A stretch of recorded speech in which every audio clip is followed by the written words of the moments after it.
Naiz irratian, bigarren kafea.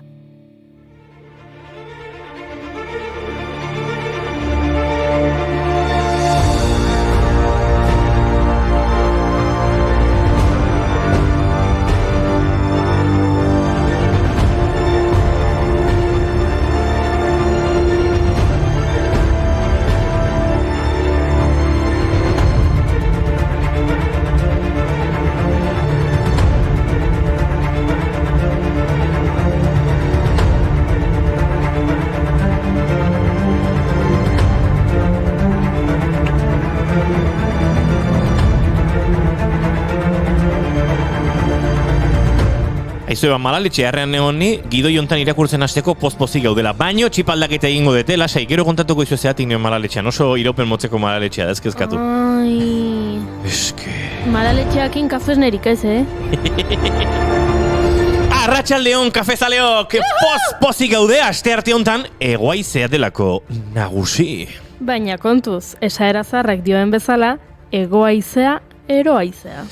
Hirugarren eroa falta zaigu, gaur Maitena Salinas Beiztegik ezingo du, etorri. Bueno, baina lasai. Benga, Inigo, aukeratu. Zein izan nahi duzu? Aimar Olaizola edo Juan Martínez de Irujo? Lauterdiko finala jokatuko dugu gaur, mano a mano. Ui, eskukoan hemen. Ni Aimar Olaizola, gaurko egunez 2013an, lauterdiko pilota txapelketa nagusian, 22 eta 16 irabazizion Martínez de Irujori. Bai, baina hurrengo urtean 2014ko abenduaren 14ean Juan Martínez de Irujok 22-17 irabazizion Olaizolari. Hobe, sari bat zuretzat eta bestea niretzat. Bai, baina biek hartu zuten erretiroa eta guk ezin dugu hori egin Inigo saio bat dugu aurretik. Pilotari, joineko tantxuri-xuri, geriko zurdintagori, euskadunen ezaugarri, benetako kirola... Tira, azgaitezen atzera begira, gaurko egunez, zer dakar abenduaren 14ak? Gaur tximoren mundu eguna da. 2003 urteaz geroztik, abenduaren 14an, tximoren munduko eguna ospatzen dugu. Baina data horren jatorria, ez dakigu ziur. Tximinoek geneen 184 partekatzen dute gurekin, beraz, gizakiok tximino izatetik oso gertu gaude. Bai, bueno, batzuk besteak baino gehiago,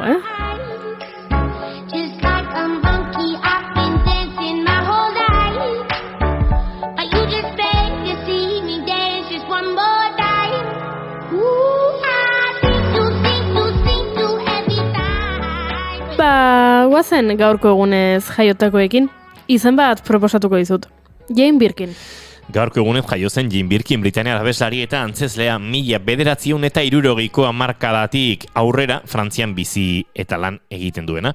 Serge Gainsbourg bikotea izan zuen eta hainbat aldiz elkarrekin lan egin zuten.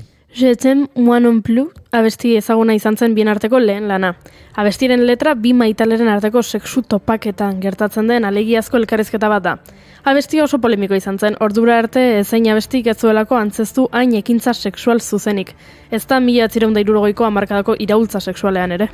Xuxurlaka abesten dute eta maitasunik gabeko sexuaren tabua plazaratzen du. Gainera, Jane Birkinek orgasmo bat edukitzearen itxura egiten du abestian, hori izan zen funtsean, abestia debekatzeko arrazoia Espainia, Islandia, Italia, Polonia, Portugal, Erresuma Batua, Suedia eta Jugoslaviako irratietan.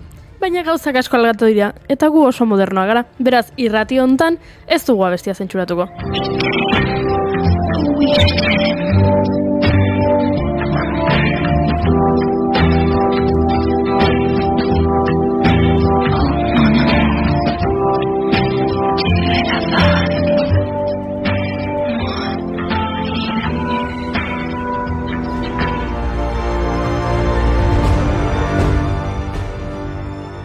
Tira, abesti hau lortzen dugun behar bezala entzutea. Ui, ama, Jane, nuntzaude? Nuntzaude, Jane? Oso tajuzko soinorik ba? Zergatik entzuten zaizu horrela? Tira, abestiaren arrakastari esker disko asko plazaratu ditu Jane Birkinek. Hasieran Gainsbourgek egiten zizkion letrak, baina 80ko hamarkadan banatu egin ziren eta bakarka jarraitu zuen Birkinek. Guztira 14 estudioko disko eta 6 zuzeneko argitaratu ditu. Gehienak frantsesez dira. Baina arrakasta handia izan zuen Frantziatik kanpo 2006ko Fictions lanak. Album hau artista frankofonoen eta anglofonoen abestien bilduma bat da. Bertan, Tom Waits, Neil Young eta Hervé Guibertek idatzitako kantak bildu zituen, hau adibidez, Guibertena berarena da.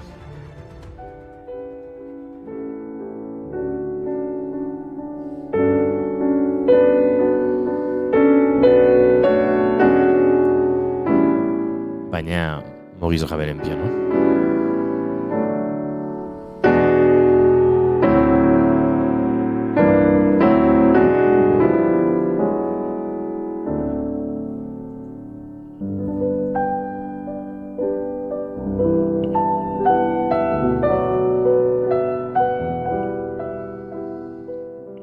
Begirazteko kasualitatea.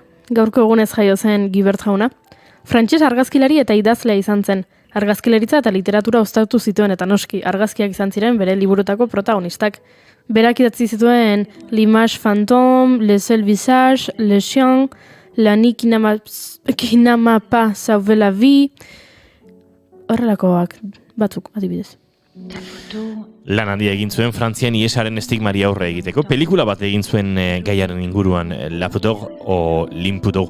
1981ko abenduaren 27an hiltzen, 36 urte zituela. Plus étrangement, pour caresser mes pieds, ou faire un peigne à mes cheveux.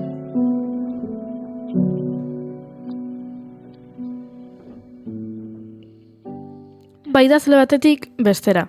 Gaurko egunez jaio zen Lucien Etxezarreta Galtzagorri lapurtar kazetari eta idazlea, Maiatz argitaletxearen koordinatzailea da. Eta gaurko egunez hiltzen Silvana Ocampo Argentinako idazlea. Kontakizun bildumak argitaratu zituen Viaje olvidado, Autobiografía de Irene, La furia y otros cuentos poesia ere landu zuen, pequeña antologia izeneko, 1954ko liburuen. 1983an hiltzen, 80 urte zituela. Pertsona asko joaten dira bere hilobia bisitatzera, Buenos Airesko Cementerio de la Recoleta hilerrira.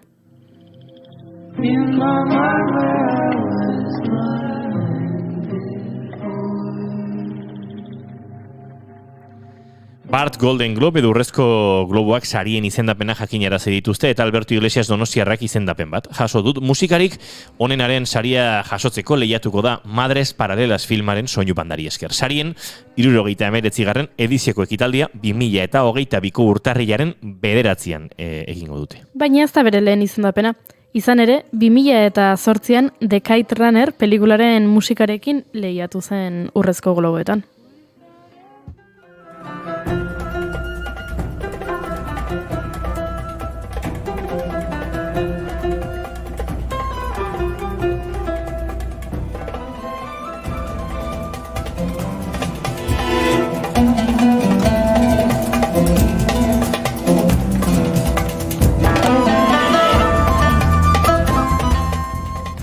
Tira, Inigo, buruzburuko hau oso interesgarria da, baina gauza bat esan behar dizut, ez gara bakarrik egongo gaur. Eskerrak. Unai Elordi Hidalgo etorriko da gaur, adimen artifiziala zaritzera, GPT-3 zer den azalduko digu. Eta Juan Ignacio Artxuaga Uranga ere gurean izango dugu. Gaurkoan balioari buruzko gogoetarekin jarraituko du. Badakizue, Juan Ignacio iruzur ulertezin baten erdien bizi dela. Eta ezin izango da etorri, baina telefonoaren beste aldean egongo da Alberto Barandiaran Namillano idazlea. Gurea falangista zen liburuaz hariko gara, baina bereziki memoriaz. Eta Dona Pellaniz Nietok beste hizkuntzetan existitzen diren emozioetaz hitz egingo digu. Ze interesgarria, baina Inigo uste dut kafea oztuko zaizula,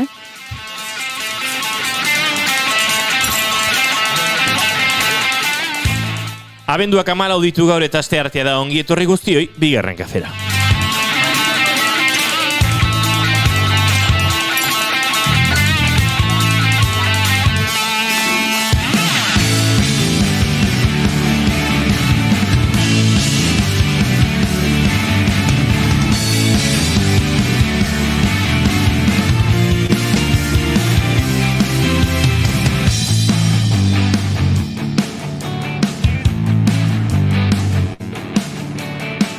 Zuekin, nire eskerrean ez dago inor, eskubira begiratu eta, bai, eskerrak. Koiori ez eizarande, Arratxaldeon. Arratxaldeon, pilota zaleok. Izketan ari zaizuena Iñigo Asensio Lurbide. Gaur, bigarren kafeak 301 ditu, arratsaldeak 4:10 minutu, abenduak 14 eta hau ez da, Labrit pilotalekua, hau bigarren kafearen laborategia da, baina Goiurik sotamano, bipareta, eta txokoan jarri nahi du pilotak. Ezker, boleaz. Ez dakit, hori zizitzen da? Xe, bolea eskuiakin ezkerrarekin bi egin egin daiteke.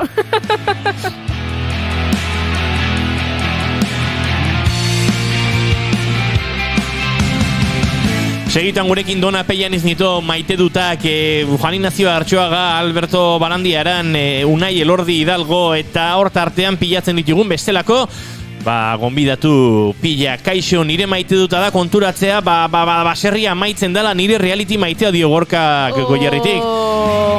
Ui, telebista saioekin eta baserra xamar nabil ni. Pixkat aserrena orokorra munduarekin. Ongi etorri bigarren kafera.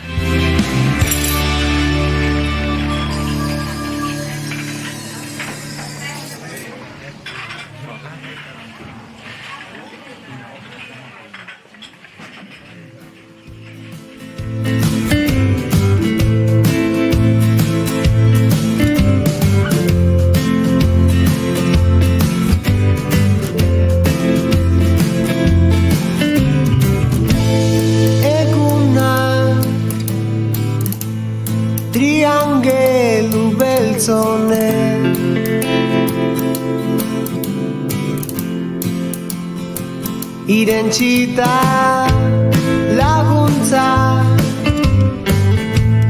deiberantiarregia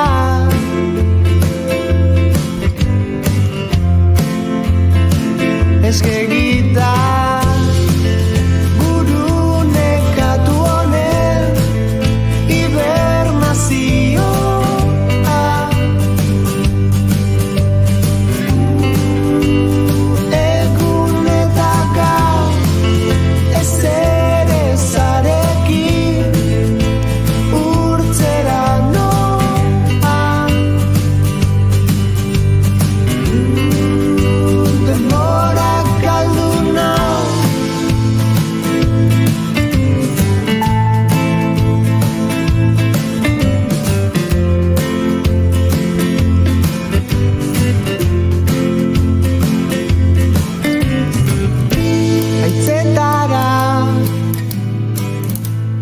Itxasargi lagune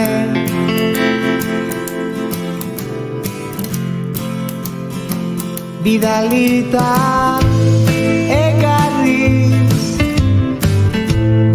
euriei itxarote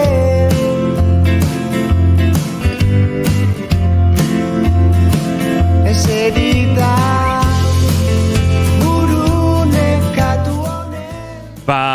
horrelaxe, batzutan hibernazio bila gabiltzala eta beste batzutan esnatu ezinik. Baina 4:13 ditugun honetan gaurko saioa abiatu behar dugu, bai? Bestela gero dena presaka.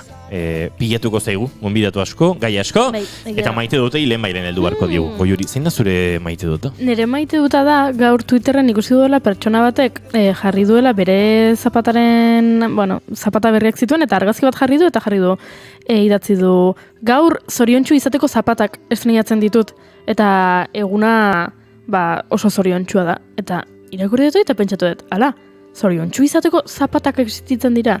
Eta egia da argazkiko zapatak, zirela zapata gorriak, kordoidunak, baina oso politak, eta pentsatu dut, bagian, badaude zoriontsu izateko zapatak, eta zuretzat zoriontsu izateko zapatak direnak, agian niretzat ez dira, baina kontzeptua asko gustatu zait. Eta tristenago zen, nik uste dut nire gaurko zapatak ez zirela zoriontsu izateko zapatak. Etxin?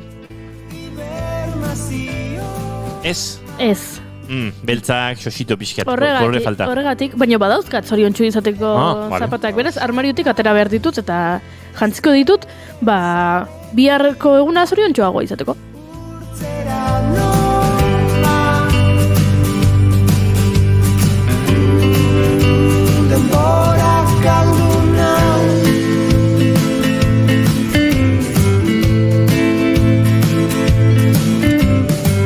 Gure entzuletako batek ere esan du, kaixo agurtzera sartu naiz, siestika botatzera noa, musito, ondoloin, Doloin.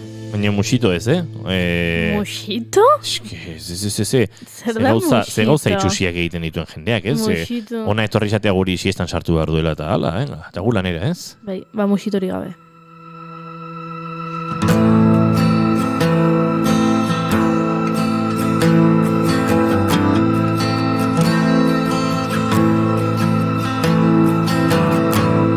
Oinentzungo duzun hau,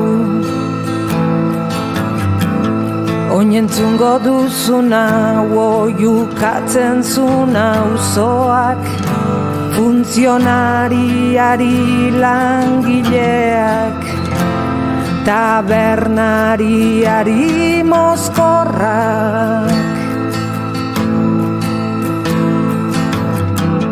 Oinentzungo... Sentitzen dut, baina gaur ere maite dut ez adaukat Goiuri. Bueno, bardoen gero nik beste maite dut bat botako dut, Ados. Orekatzeko. Dona Peian iznietok ere maite dut batakar, polita. Beraz, nik maite dut eza. Ez dakit oso ondo nola azaldu nere maite dut ez hau. Ze luzea da, erpin asko ditu, eta ez dakit oso ondo nola antolatu. Hor saio hasi aurretik, lagun batekin WhatsApp konversazio bat izaten nintzen, eta aserretu edo tristetu nau konversazioaren koloreak berak. Atzo Veronika Forqueren heriotzaren berri jakin genuen, eta haren buruaz beste egiteko erabakiaren berri.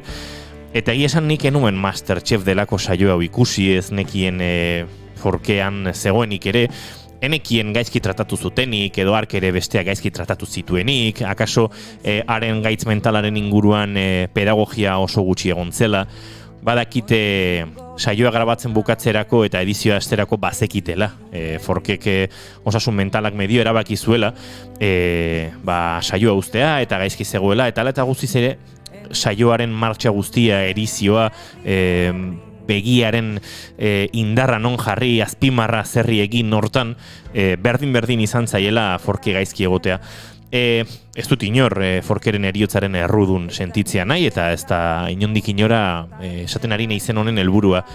Baina uste dut, saiatzen garela pedagogia egiten gauza askoren inguruan, saiatzen garela gizarte hobe bat lortzeko bidean egin daitezkeen gauzetaz hitz egiten, baina oso zaila dela erabakitzen badugu guk ere, gure botere txiki horrekin, merezi ez duten gauzei indarra ematea, merezi ez dituzten hitzak jendeari eskaintzea, esatea jendea ero dagoela eta manikomio batean sartu behar dela. Ez dakit, aniztasuna akaso gainbaloratuta dago, eta desmitifikatu behar da. Denak ez du balio, telesail guztiak ez dute lekurik izan behar telebistan, eta guk ez diegu telesail guztieri ere gure indar txiki hori eman behar. Badukulako botere txiki hori hartzen ditugun autu eta erabakiekin, eta honekin ere ez du norbera eta individua gure gaitzen arduradun egin nahi, baina, behintzat balio dezala denok gure hausnarketatxoa egiteko eta ikusten duguna, eta ikusten dugun hortan sentitzen dugun horrekin ere kritiko xamar izateko, eta edo zerk balio ez dezan behintzat. Forkeren agertatu da, baina atzo sare sozialetan sartu eta Euskal Autonomia Erkidegoan, bereziki Euskal Herriaren hegoaldean eta Naparro alde batera utzita, Osakidetzaren egoera ikustek ere pena ikaragarria ematen dit. Jendea haserre dago, osasun mental arazoak dituen eta depresioan dagoen jendeak ezin baja eskuratu, hori ez omen delako lehentasunezkoa, agenda itxi, gero berriro ireki, presioaren ondorioz, akaso inguruan eta gu batu eta era berean banatzen gaituzten bi estatu horietan, Espainian eta Frantzian dagoen osasun sistemarik kaskarrena ere oraintxari garela gu geu bizitzen gure Osakidetzaren oasitxo honetan. Eta, ez dit laguntzen egia esan, maite dut positiboak esaten. Eta duela minutu batzuk lagun batek bidali dit bideo bat, txerto delakoaren, COVID txertoaren balioa, edo zilegitasuna, edo auskalo zer zalantzan jartzen zuen horietakoa, eta otu zait esatea, aizu, horrelakoak bidaltzen dizkidazu, baina faltzeko itzordurik oraindik ez didazu eman. Eta hau ikaragarri, suminduta zegoen, laister ez didate utziko hau eta beste egiten, eta badiru diezingu dudala ospitaletara joan, eta egia da, jakin dugula Euskadiko epaitegi gorenak baimendu duela COVID ziurtagiriaren eremu hori, eremu itxi gehienetara zabaltzea ziurtagiria bera. Eta hor tartean badaudela kiroldegiak, badaudela ospitaleak, ez dakit letra txikia irakurri ere egin beharko da, baina leku askotan aritzeko arazoak izango dituela txertatu ez eta ziurtagiri hori lortu ezin duenak. Eta nik ez dut horrelako erabakirik defendatzen. Enago batere ados COVID pasaporte delakoarekin hartzen ari diren erabaki gehienekin. Ez dut uste inor behartu behar duenik inor txertatzera. Beste gauza bada nik txertatzea aukeratu dudala eta nahiko nukeela. Inguruan ditudan askok ere txertoa hartzea. Ze badakit, berandu baino lehen maite dudan norbait eramango duela COVID ditxosozko honek horrelako erabaki baten ondorioz enuke nahi, baina uste dut gertatuko dela. Baina guztiaren gainetik eta denak aske izan gaitezen joku horretan, ez dut bat ere maite honen guztiaren inguruan sortzen ari den giroa. Berriz ere, bagaudela lubakietan negazionista eta afirmazionisten multzo handi horretan bata bestea kokatzen. Bata bestea entzun gabe, pentsatu gabe seguraski gehienak bandu berdinean gaudela eta respetatzen dugula bestearen autu eta erabakia, baina giro gaiztotu, traketx eta pereza nagia handi ematen didan hori ez dut bat ere maite. Ez baduzu txertatu nahi, nik ez dut inor behartu nahi, nik ez dut inor seinalatu nahi, baina ez gaitezen denon murgildu bata besteari, ez dakit, honen inguruan mokoka bizitzearen giro horretan. Deno gaude izorratuta, deno gaude osasun sistema txar baten menpe, deno gaude erabaki politiko eskasen menpe, eta garrantzitsuena denok elkar maitatzea litzateke eta ez kontrakoa, eta ez dut bat ere maite bizidun mierda hau.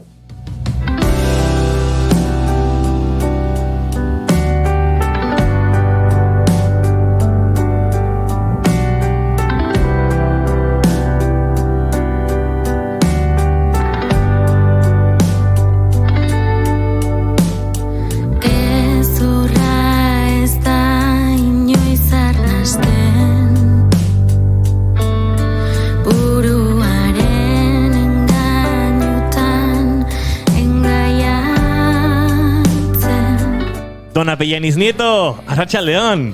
Arratsaldeon. Ze pozik gauden. Gora bihotzak. Potente gaude gaur, Gora bizitza. Oixe. Gora bizitza, kontu esaten duzu, porque gora bizitza ere oso lelo... Bueno, haupagu. Gora gota gutarrak. Ikusin mendizaleak. Aita San Antonio urkillolakoa. Kale, gira, biribilketa eta harinari da fandangoan erki. Zein azure maite duta? Neria,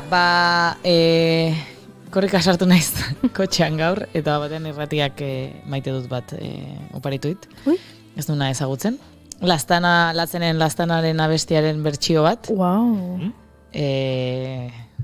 Abesti, bai, badala oso potentea. Bai, niri abesti hori asko gustatu zait beti, gaina oroitzen dit nire nera bezaroko garai batzuk. eta The Mod Quarter, horrela esango da. The Mod Quartetek dakan bertxio bada, eta asko gustatu zait, hola pixka rumba dakan amaiera partean, batez ere. Eta hoxe da nire maite da. Ui, ez zoragarria.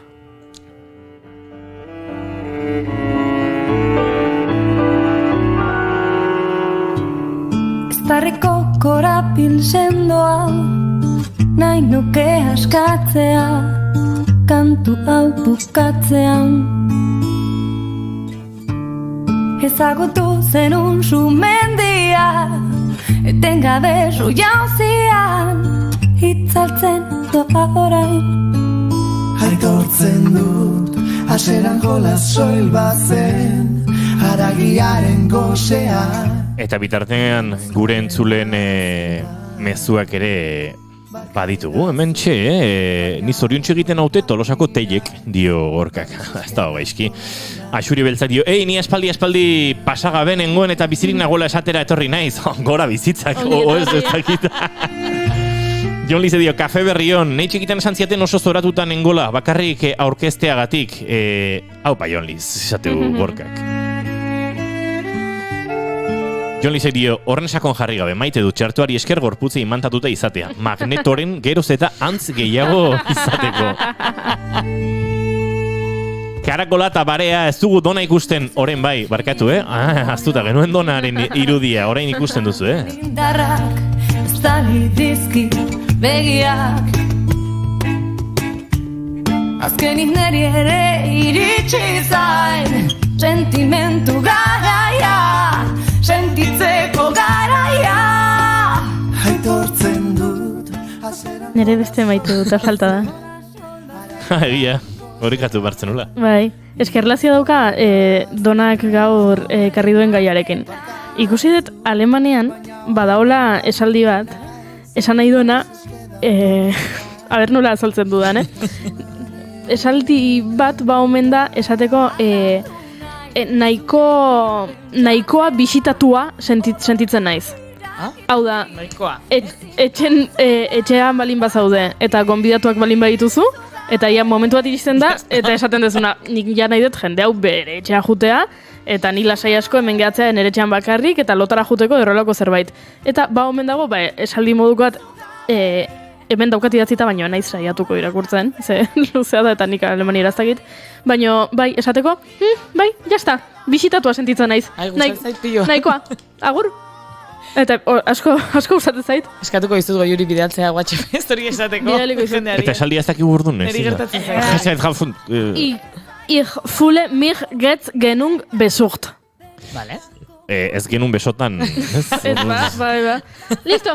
Baina ez zoragarria, zaudela norbaiten etxen eta bapatean etxearen jabeak esaten du. Bai, listo. Bisitatua sentitzen naiz. Venga, agur. Bai. Maite zaitut lastana, lotxagabe oiuka. Maite zaitut lastana, benetako gauza da. Maite zaitut lastana, lotxagabe oiuka. Mikel de la Fuente, Joli Pascualena, Iker Uitzi eta Mikel Espinalde mode kuarteten moldaketa ari garen zuten, kantu ez da beraien noski. Eta segituan donarekin jarraituko dugu emozioen giroan. Alemanieraz ez dakit, baina hainbat hizkuntzetan emozio buruz aritu behar dugu.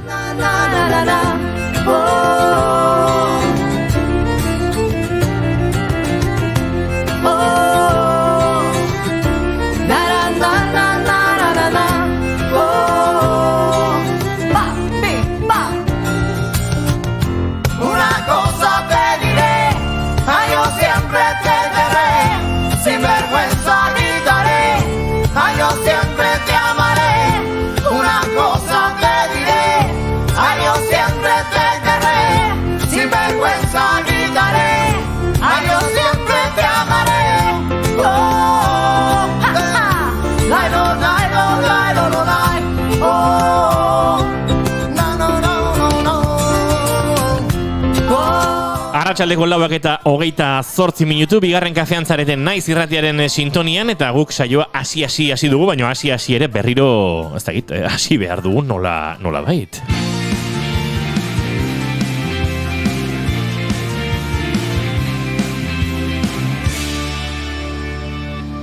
Bigarrenak ez direlako beti okerragoak. Bigarren kafea. Larun bat honetan, Bizkaiko bertsolari txapelketako finala. Finalistak, Aitor Bizkarra, Aitor Etxebarria Sarraga, Etxaun Lekue, Gorka Pagona Barraga, Jone Uria, Nerea Ibarzabal, Onintza Enbeita eta Xabat Gaiete Beitia. Lauterdietatik aurrera, naiz irratian. Ai, so wa, so ai, so wa.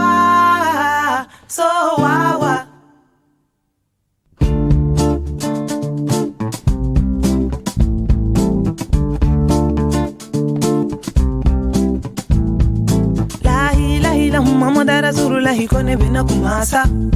Nebe sara la musohula hatununya musohula kula mogelema. Ibe kono ta segenna kidemolo segenna hakika no la mo abada. Kataga la mola ibodi la mola kika no to no dun abada. Sa so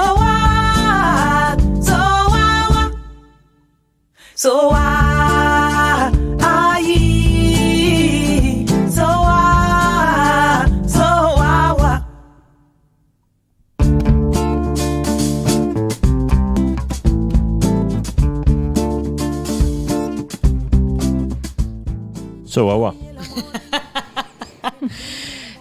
Jun prestatzen nolako zuen izkeraz, esan dezu leno, Juri ez dezula Alemaniera saiatu nahi, baina, bueno, nire aurtengo azkenengo saioa dau. Gureare bai ez, bihar oporrak. Ez, mierda. Akazarra, gor, mierda bihar izan dut barkatu, Ja, nahikoa da. Bai, barkatu. Ai, umeak daudela, hemen, inguruan, nunbait. Eta bueno, pixkat jolasteko gogoarekin entorren, eta niri asko gustatzen zaidan gauza bat da, emozioen inguruan ikertzea, badakizue, eta kotillatzea pixka bat, ze emozio dauden hortikan, agian hemen edo gure inguruan etiketa hori jartzen ez zaiona, ez? Azkenean emozioak badira barruan sentitzen ditugun mugimendu horiei jartzen diegun etiketa bat, gizartean behar degulako, komunikatzeko, harremantzeko eta bar, eta gu jakiteko nola gauden. Beraz, badaude beste herrialde batzutan, eta beste hizkuntza batzutan, bazuk esan dezun bezala, adibidez alemanieraz nahikoa dut, gonbidatuetaz, badago hori esaterik gizarteak nolabait adostutako edo onartutako era batera, ez? Beste herrialde batzutan, hainbat olako hitz, emozio, etiketa edo olakoak daude, eta nik ekarri hemen kajatxe batean, izenak, eta kolorintxiz, bai, hemen daude emozio batzuen izena, eta emozio hori nun esaten dan. Vale, de herrialdea. Jarri dut, ahoskerarako agian lagungarria zelako, eta bueno, polita dela. Orduan, nire proposatzen dizu dena da, bakoitzak hartu bat, bana jun hartzen, irakurtzen duzu, eta pixkat, hipotezitzatzen dugu, oia, matxo baitia. Hipotesiak botatzen dugu. Hipotizatu, ez? Hipotizatu. Bueno, bai. Hori, jolastuko.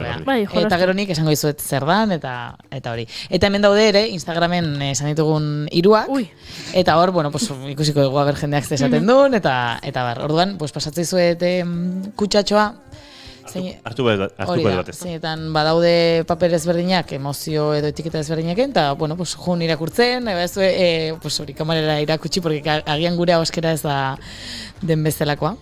Vale, Jon Lize galdetu digun, noiz itxiko duzue urtea?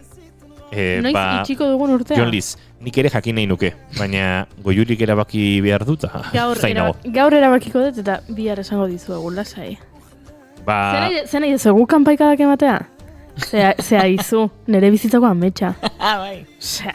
Ni 31 batean, abenduaren 31 batean, oparitu ziaten kapa luze horietako bat, Ramon Txugartiak erabiltzen zena ezelakoa, eta terhaintzen horrekin parrandara. Eta gordeta daukazu? Ez dakit. Ez dakit, aldera horren erantzun ez dakit. Terri horrekin azkenengo egia da. Saiora. Jantzi egin behar duzu. Venga. Enbuki. Enbuki. Nire favoritoena. Bantua da.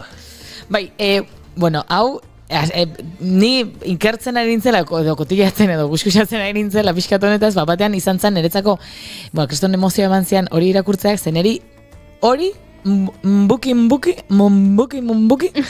asko gertatzen zait, eta da zerbait beti pentsatu dutena, edona arazo badakazu.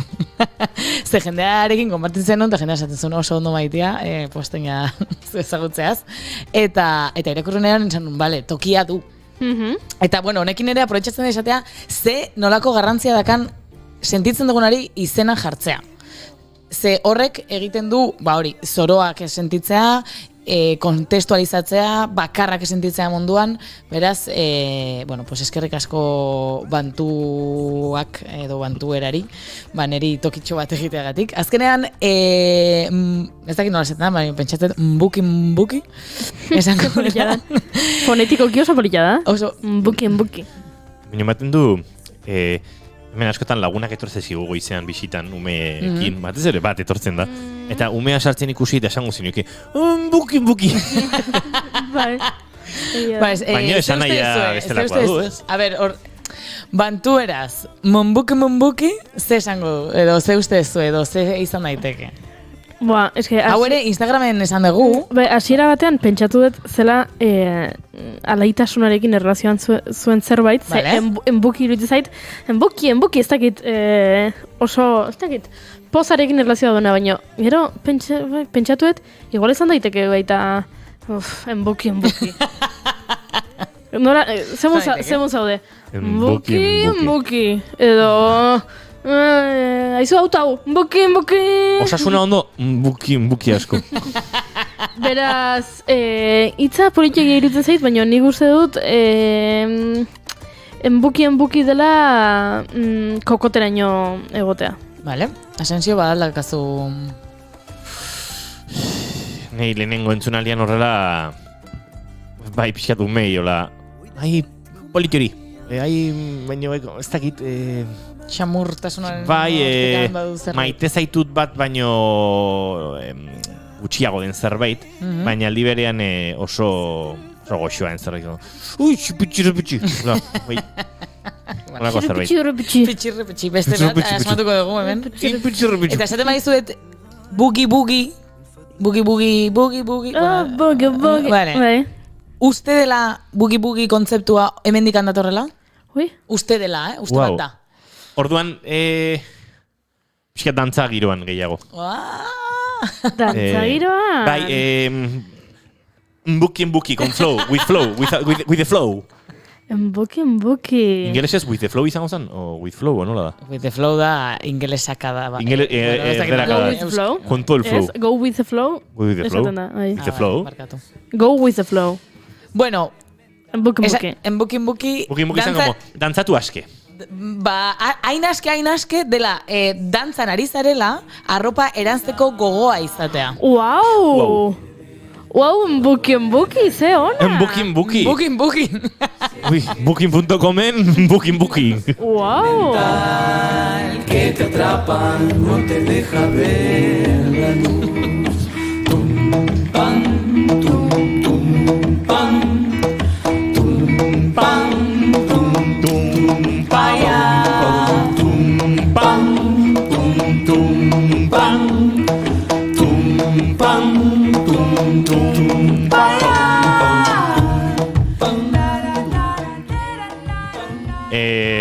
Juan Ignacio Artxuaga hona itorri aurretik entzuten ari zaigu. Eta Google Translatorren jarri du buki eta Swahili eraman du. Eta itzulpena frantzesera batea vapo. Baina ez da gizesan nahi duen horrek. Juan Ignacio. Azalpenen bat edo parte hartzerik nahi badek, bota audioa eta nik irratian entzungo diat, baina esan edit, audia bota irratian entzuteko modun, etzake astakerik esan ere kontratake da mua eta olako kontuk.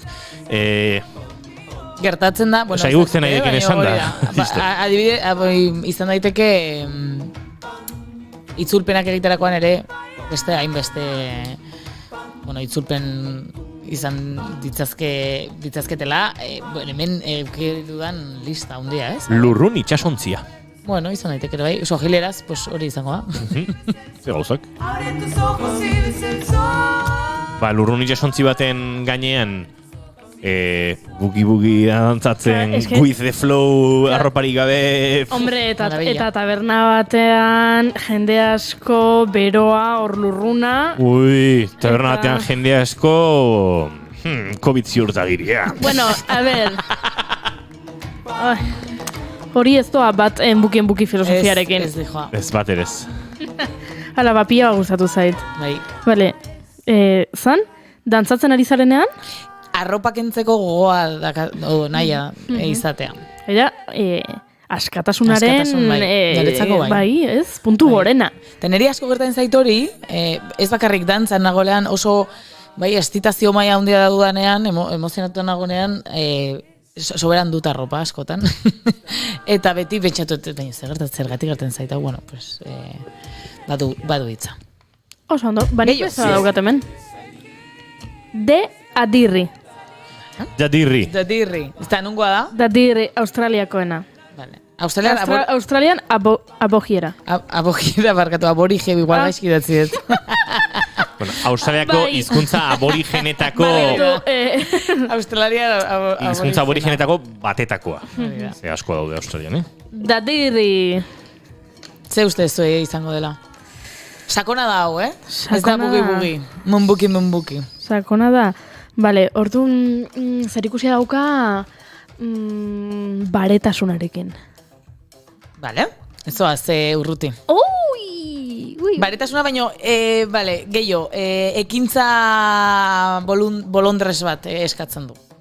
Osea, meditazioarekin erlazio dauka? Ez da inbeste. Besteekin harremana da. Dadirri. Niego, zu egon zara Australian. Dienez sekula iritsia inurrutira. Markatu, baina bai, Australia kontinente oso bat da, ia. Bai, badakit. Eta nik bertako hizkuntzan entzun nituen asko, elkarrizketatu ere bai, itzulpenak ere batzuk baditut, beste batzuk egiteko dauzkate handiko denik, baina ez dakiz esan nahi duen dadirri. Agian beraiek, edo ez, asmatzen dut, dadirri egin zuten zurekin. Ui? Ez da. Ekin dadirri egin zuten. Osea... Jakituria oparitzea. Uau, ze polita. Bai, oso polita da hori, baino ez da. Paritu edo elkarbanatzea esango lukete beraien. Ekintza espiritual sakona da. Gauza da ekintza da. Ekintza espiritual sakona. Bueno, ala esaten du hiztegiak. Osea, otoitz egitea da? Ez.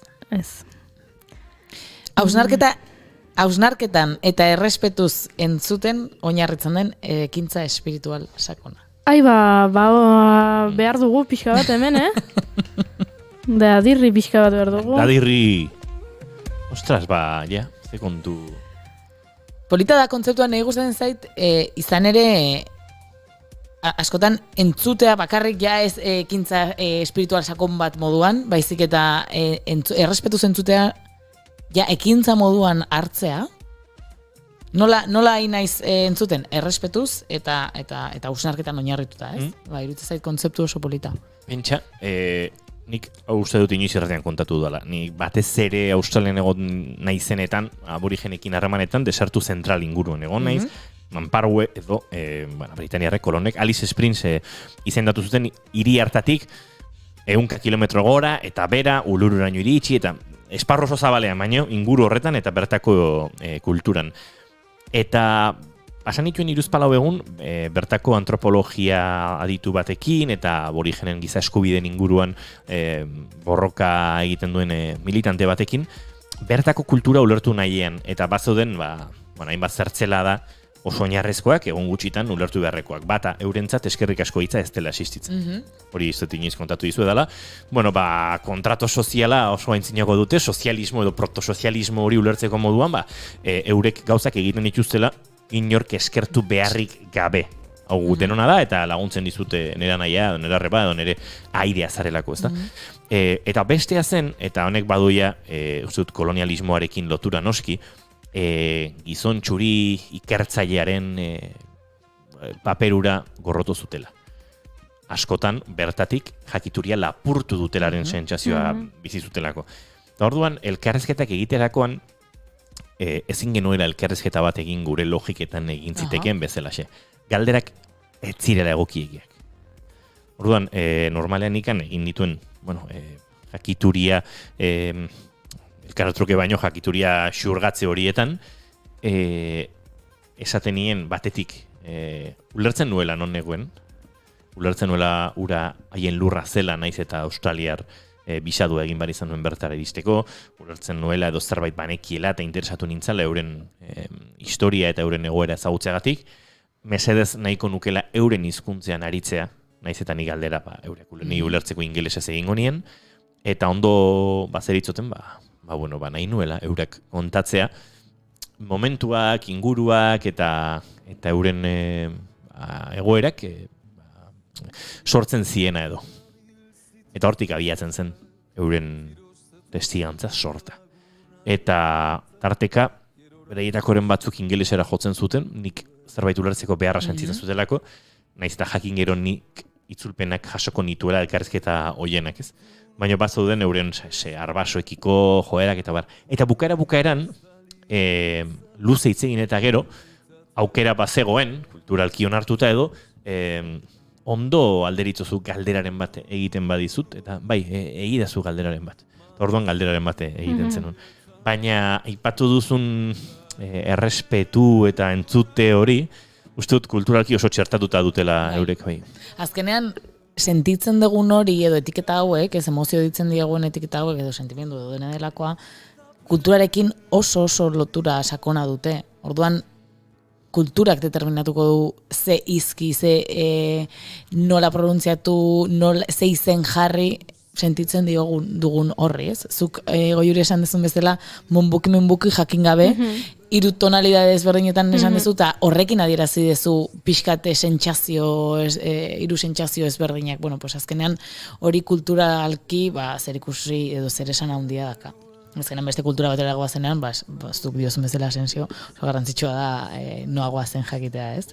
Ze gertatu dan, eta bueno, pixkat nolakoak diren. Gehiago. Venga, beste bat. Ni gero proposatuko izuet aldrebeskoa. Esango izuet esanaia eta zuek botako izuet ze iruditzen zaizen. Así que beste bi egite ditugu eta... Arabieraz. Venga. Tarab. Nola? Tarab. Tarab. Hau honek ere musikarekin badu zer ikusia. Hala.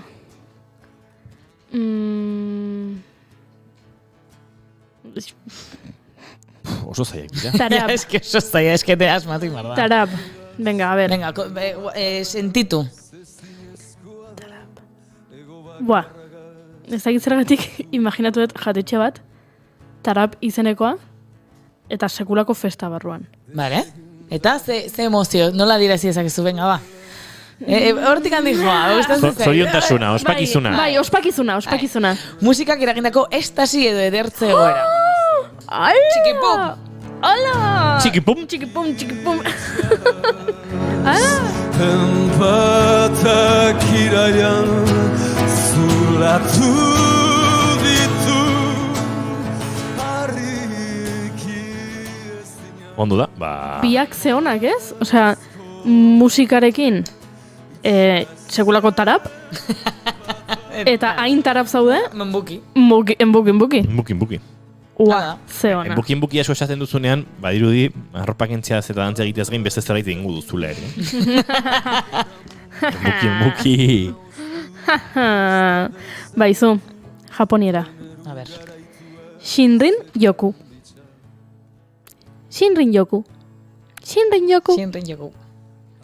Hau da, egin behar guztiak egin ostean sentitzen duzun asetasun eta barneko opakea. Wow. Bada barneko pake antzeko bat, baina ez da eginkizun guztiak. Da, a ber, ni japonez, zuk ezagutzen dezu, ni japonez ezagutzen, baina bai pelikuletan, edo irakurri ditudan liburuetan, badakate, osea, irakurri dut, eta esan dut, oso japoniarra da. Bueno, a ber, nire begietatik. Ez dizuet ezer esan. Badaka, erlaxazio egoera bada, bake hori, zuk esan dezun bezala, baina dator, baso batean, bainatzean lortzen den erlaxazio egoera. Baso batean? Baso batean izan behar du eta bainatu hartzea. Baina basoa... Ez ur baso batean, baso bainuetan, bai. Zuaitzekin. Shinrin joku. Shinrin. Bazakigu gola esango den. Hau izango da. Orain izena ez etorriko, baina elkarrizketatu genuen baso bainuak egiten zituen. Itziar. Bai, Itziar, orain txesango dizute. Bai, eta uste itziarrek Shinrin joku... Itziarin zauzti mugika. Itziarin zauztik esan zegoela, mantzigula kontzeptu honen berri. Bai, zebeak egiten ditu baso bainuak. Zoragarri. Bale, irakurriko dizuet nola baiteko esan naia, eta berze nire galdera izango da herrialdea, eta ber izenen bat. Lagunekin zaude. Oso gustora, terraza batean, parke batean edo belardi batean botata. Arratselde osoa daramazue hizketan, eta gutxinaka eguzkia erortzen dijoa, eta konturatu gabe, ikundu eginda. Nola esaten zaio honi? Lehenengo, nun kokatu dezakezue hau? Lagunekin hizketan... Errepikatu kontzeptua. Lagunekin zaude oso gustora terraza batean, belardi batean, parke batean, edo non.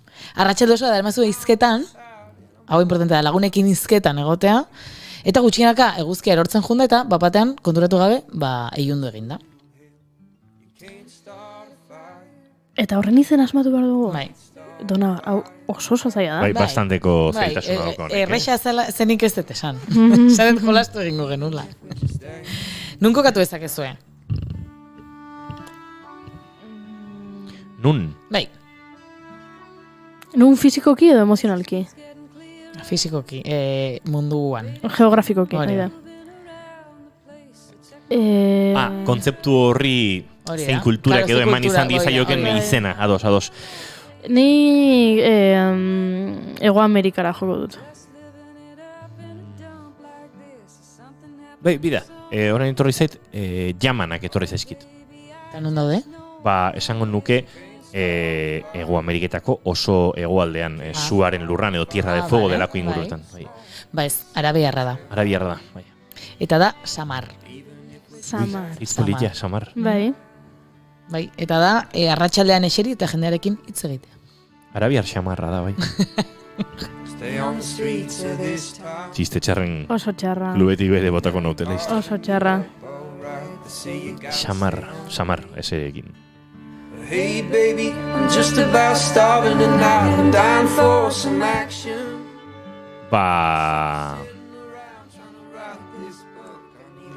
Zer? Ui, zergatik begiratzen diozu elkar horrela? Ja, ez dakit. Sentitu dute... Zer sentitu dezu? Dona gure aldetik zerbaiten zaiz egoela.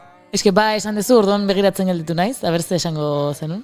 Ez, donak esango du noruntz jarraituko dugun, pentsatzen nuen. Beste badakat. Beste bat. Vale, hain zaude lasai etxean, edo kalean, edo gidatzen, edo nahezun tokian, eta batean, ez dakizu oso ondo zergatik, zure iraganeko une zoriontsu bateta zoroitu zera. Wow. Eta berotasun edo laitasun sentsazio batzek inguratu zaitu. Sentsazio horri toki batean, esandako herrialde batean, ja, aipatu dugun, herrialde bat. Aipatu dugu? Bai. Esan berriro kontzeptua? Lasai zaude etxean, gidatzen edo, momentu lasai batean zaude, eta jakin gabe zergatik gogoratu zera bizitako une zoriontsu batean. Eta, sortzen den zure barruan, berotasun edo alaitasun sentsazio... Bau Australiatik dator. Banik Japoniara joko nuke. Japoniara. Oi! Bai. Oi! Eta da... Ai, amatxo maitea. Eskerrak ez digun eskatu hitza ere asmatzea. Ja, bueno, eskena da ez probatu, baina... Ez. Ezaka zentzua. Natsukatsi. Hemen, idatzita ekarriet... Natsukatsi. Azpada jendeak... Natsukashi. Natsukashi, bai. Nik ez dakit hau osondoa oskatzen. Natsukashi, hortxe daukaz. Bueno, zematari gani ikasten. Natsukashi. Apuntilek erutziko eski duzu, dona? Bai, noskin, eta guztia. Hoi, sormenerako inspirazio. Egia esan, abesti bat egiteko, liburu bat izenburua jartzeko. Eske, brutala da, beste herrialde batzutan nola jartzen dioten izena gauza batzuei, kuriosoa da, agian hemen ez dakate izen zehatz bat, baino esanaia irakurtzerakoan, niri gertatu zait, nik hori sentituet. Nik haue bai. Gehiago gutxiago ezaguna egin zait.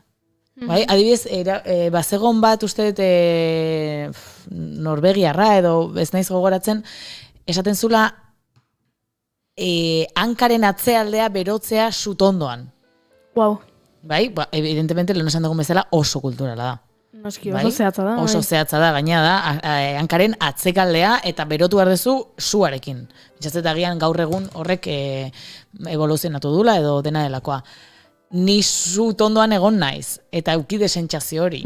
Orduan, gutxi gora bera, edo, bueno, uste dudanagatik, esaten, ostras, ezaguna egiten zait hau. Eta ez baldin bada zu tondoan, agian radiadorearekin, edo, bueno, dena delakoa, eukidegu hori. Orduan, azkenean, niri asko emozionatzen nago honek, ikusten dut nola denok sentitzen dugun, gauza oso antzekoak, bakoitza bere erara, askotan esan dudan bezala, zirkuito neuronalak dira bakarrak eta errepikazinak, baina honek lotzen gaitu, emozioek lotzen gaituzte, eta da zerbait, hori, batean, ni irakurtzeakoan munbuke esan nun, ostras, hau gertatzen zaio jendeari ere bai, ez? Edo horrelakoak, ez dakit, batean konexioa handia sortzen dute, eta ikustea denon barruan badagola hor, zerbait etengabe zutan, zu txikia badain bada ere, ez? Eta jartzen baldin bagea horri begira, ikus dezakegu ze anitzak izan gaitezken, ez? Eta zenba sentitzen dugun, eta nola, eta sentitzen dugun hori zoragarria dela beti. Ze ona. Bai. Nik bat daukatzu entzat. Bueno, dagoeneko nahiko ezaguna da hemen, baina nik uste oso aprobosa dela gure irratsaiorako. Eta da fika. Suediatik dator, eta berez, da kafea hartzeko egiten dezun atxeden aldia. Baino, suediarrek esaten dutenaren arabera, askoz emozionalagoa da, eta ez da atxeden aldia, ez da denbora, edo ez da une bat, da, emozionalki, elkar konektatzeko eta erlaxatzeko momentu bat. Baina noski, beti kafearekin lotuta dagoena. Igual irratsaioari izen aldatu behar diozu, Eta fika deitu. Bigarren kafean, fika egingo dugu, baina hau bigarren kafea da. Ez que igual da gehiago fika bigarren kafe baino. Hori begia da. Orduan bigarren kafika. Nik pentsatu,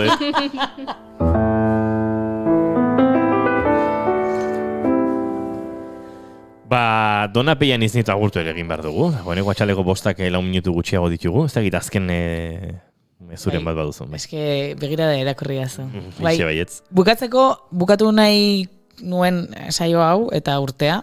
Sanskritoan esaten den sukha dela benetako zoriontasun iraunkorra zirkustantziak aldera batera utzita. Nola da? Benetako zoriontasun sentsazioa edo zoriontasun iraunkor bat egunerokoan gertatzen diren zirkustantzia ezberdinak alde batera utzita. Sukha. Bueno, horrela, ez dakit horrela zen da, baina S-U-K-H-A. Zuka, ika, noka.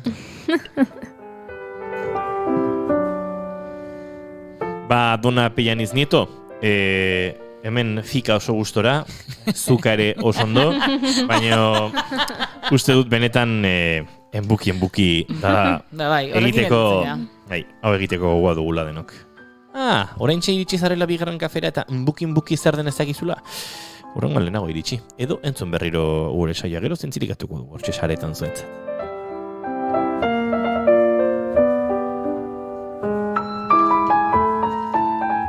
Dona Pellaniz Nieto, eskerrik asko, eta zuletatxo guretzako, ale? Eskerrik asko. Esker. Aio.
Keep Calm and Bigarren Kafea.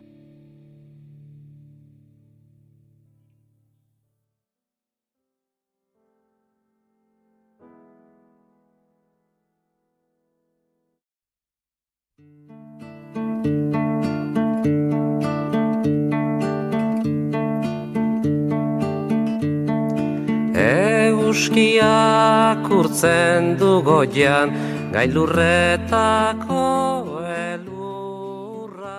Luis Fernández gaztearen hilotzarekin batera, libreta txiki gris bat berreskuratu zuten bere armakideek. Seguru asko bizkar zorroan edukiko zutena. Luis lurperatu ondoren, Altsasuko etxera eraman zituzten gauza horiek eta han egon ziren gordeta, kutxa batean. Ariketa etxea saldu zutenean, Luisen arrebak maleta batean sartu eta etxe berrira eraman zituen arte. Urtuko duen bihotza. Emakume hori Maria Antonia Fernández de Garaialde Arregi zen, eta 80 urte bete zituenean libreta gris txiki hura bere subiari eman zion, Alberto Barandiaran amilan hori. Egin nahi duzuna esan zion, baina Alberto segituan konturatu zen, egin ezazu zerbait esan nahi ziola. Batez goxe dira, bueno, ez gara gu asetuko. Eta egin du. Ez da lan erraza izan. Izan ere, errazagoa da artxibo militarretan miatzea etxeko sukaldearen isiltasuna ustea baino. Baina memoriaren beharrak gidatzen gaitu lokatzera, eta isiltasuna utzi du Barandiaranek. Etengabe gabiltza baltzen, gizatasunari bidea. Eta gaur gurean dugu, Alberto Barandiaran idazlea, virtualki kafetxo bat hartzeko. Arratsaldeon, Alberto. Bai, arratsaldeon. Liburuan esaten duzunaren arabera, zuk bazenekien libreta hori existitzen zela, baina zinen inoiz ausartu eskatzera. Bai, hala da. Bueno, bakizu etxeko kontuak batzuetan intimo samarrak direla eta are gehiago olako gaiekin, ezta? Gaina ni saltxero samarra izan naiz beti kontu hauekin, beti gustatu zaizkit memoriarekin lotzen gaituzten, dokumentu txikienak izan da ere, gustatzen zait hasi eta tira egitea eta ikustea bestaldean zer dagoen, dela argazki bat, dela ez dakit pasadizo bat, dela anekdota bat, eta esan zidaten etxean, nire bikotean etxean, ez galdetzeko edo ez altxatzeko gehiago, ezta? Ariketan ere eskueta itxi zen arte. Espero zenuen, noiz bait iritsiko zela? Bazenuen esperantza hori edo guztiz sortu? Egia esan da ez nuen inoiz zola, ez gehiagik pentsatu horrekin. Gai bat zen, nahi asko erakatzen ninduena eta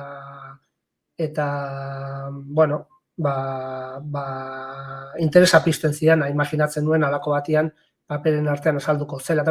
Inoiz ere pentsatu nun desagertu zela, hori ere pentsatu nun. Baina ez egia esan da ustekabe handia izan zen, eskura eman zidanean eta irakurri nunean zer zegoen hor, eta orduan hasi zen pizten, zerbait idazteko gogoa. Esaten duzu, liburuan nire eskuan utzi zuen garaian Altsasun ez zegoen giro berezirik memoriaren berreskupenerako. Zerbait aldatu da? Orain badago giro hori? Hori idatzi nunean esan nahi nuna zen, batez ere gure arlo, gure familia inguruan edo nire bikotekideen familiaen inguruan, ez zegoen gai bat, ez zegoen ezer Maria Antonia Fernández niri hori ematera piztu zuenik edo bultzatu zuenik. Ez zegoen, batzuetan gauza hauek izaten dira, aurkitu dute zerbait, eta liburu bat, edo norbaitek esan du zerbait, eta orduan, hori behira, orain gogoratu naiz liburu zegoela, olako zerbait. Ez zen nireko detonanterik izan. Orduan, alde horretik, sorpresa izan zen, zergatik eta nola, momentu hortan berak erabaki zuen nire eskun ustea hori. Bestaldetik esan behar dut, Altsasun memoriaren inguruko lana beti egon da eta badago. oso herri tradizioso ezkertiarra izan da, bintzat 35ko garaian oso, eta lehenago oso giro ezkertiarra zegoen, esan nuke demokrazia iritsi edo, bintzat diktadorea hil ondoko garaian edo baita ere mantendu dula tradizio ezkertiar bat, oso herri, mugitu da alde hartatik, eta beti egon dira Otxo Portilloko lezetara bizita urterokoa, omenaldi hori, eta beti egoten da, eta hori. Baina esan nunean ez zegoela arrazoi berezin bat esplikatzen zuen hori. Tori, libreta hori eta idatzi hori buruz, ez da. Aipatu duzu, Altsasuko herriaren ezkertiar tradizioa, eta horregatik agian liburuak uzten den galdera nagusia da, zerk eraman zuen udalidazkari izan nahi zuen 18 urteko gazte hura falangean izena ematera, ez da? Bai, hori izan zen nik pixkat, lantzen hasi nintzen lehen galdera, horri erantzuna, topatzen dion. Zer dela eta 17 urteko gazte bat, bizitza osoa aurrean zeukana, eta berez ez derrigortua gerra joateko, behar bada itxiko zitzaion olako batean, baina inkluso joan zenean esan zioten gaztegia zela, eta etxera itzultzeko, eta bera enpeinatu zen. Zer dela eta nola hartzen dien erabaki horiek, ez? Gerra joan da armak hartua 17 urterekin, ez da? Guk, gero irakurri dugunok eta, gutxora bera bakigu zegiro zegoen, baina ez zaigu buruatu egiten nola hartzen dien erabaki horiek, ez da?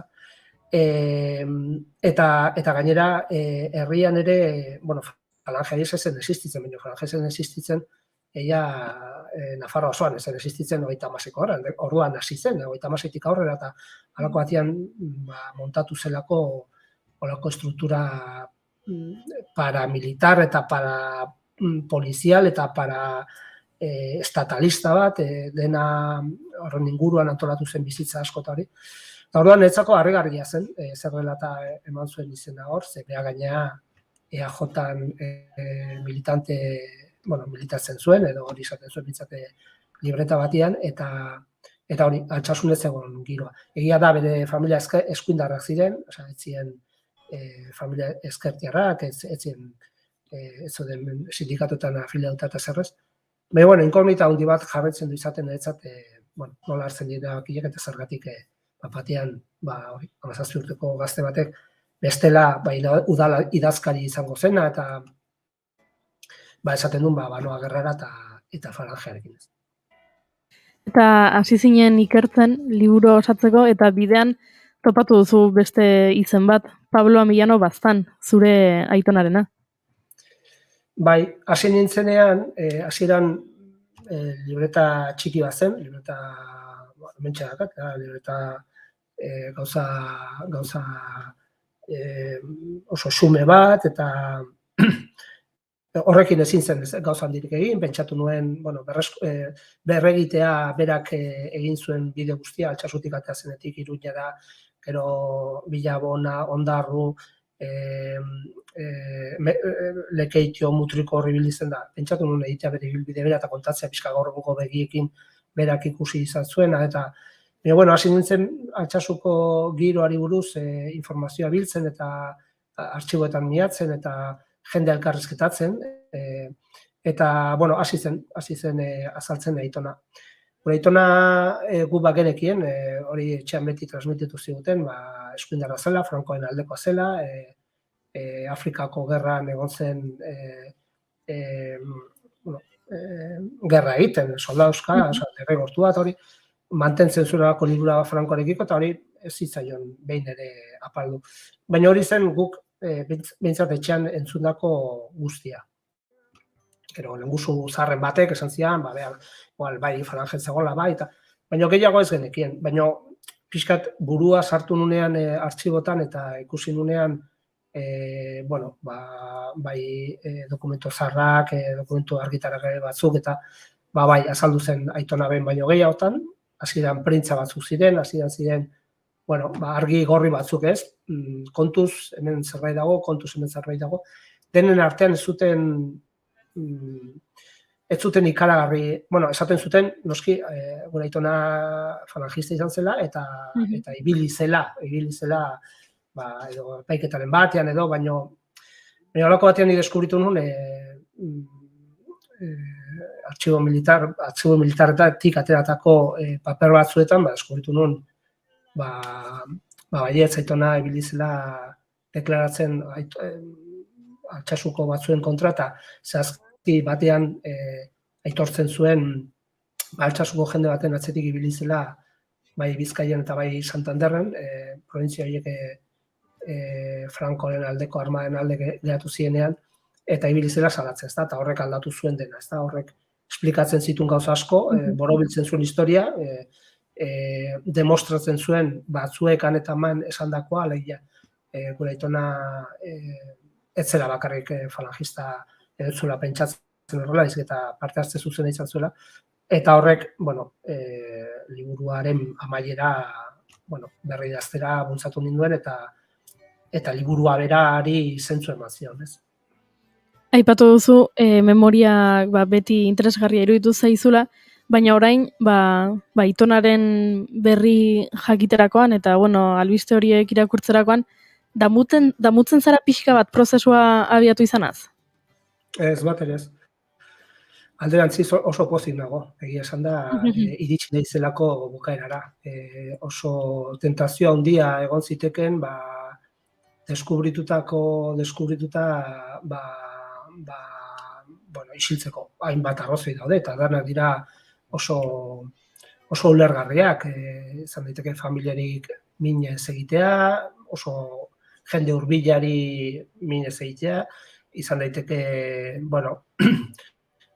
informazio gehiagoren bila ibili beharra, eta gehiago esplikatu nahia, eta beste gauza batzuk eta hori eskutatu, eta, tentazioa handiak zeuden, eta denak ulergarriak izan zitezken, da jende asko ulertu zazken, nik ez diote nire txekoi mine egin nahi, igual kontatuko dira beraie, esplikatu dira, baina ez du publikatuko, ez da. Baina alderantziz, nahiko garbi nukan, obintzat nahiko hasieratik, edo izan nuen garbi ezetz, hori idatzi behar nula, intuizioa neukan edo impresioa hone egingo zuela, ez bakarrik herrian kontatzea eta beste garai ilunaren beste ekarpen txiki bat egitea, hobeto ulertzeko zer gertatzen zen, baizik eta konbentzituta nengoen, edo konbentzimendu horta hitz zen, gure etxean ere bai hone egingo zuela. Ez beharra da berehala, baina hone egingo zuela epertainean edo peruzean denok ulertzen dugunean, ulertzen iristen ganean, parean ditugun batzuen herrian bertan, borritxe parean edo hango kalean biziten familia askoren artean, min hori urte askotan egon dela, eta beraiek adibidez bazekiten guk ez genekizkin gauzak. Eta ulertu gunean, hau kontatzeak, izan zitekela guk egin genezaken bakarra. Guk ezin dugu gure aitonaren erabakiak gure gain hartu, horiek beak hartu zituen, da bere momentuak izan ziren, guk ezagutu genuen aiton kaskagor napar bazen, baina bere ingurukoekin gizon maitagarria, eta oso etxekoen aldekoa eta hori, baina beste jende batek ulertu, ezagutu zuen aitona etzen hori izan, eta orduan hori ulertzea, nik uste dut ariketa ez dela samurra, baina nik uste dut onerako dela, inorako zalantzaik gabe, alde hortatik pozik nago hori idatzi izanaz.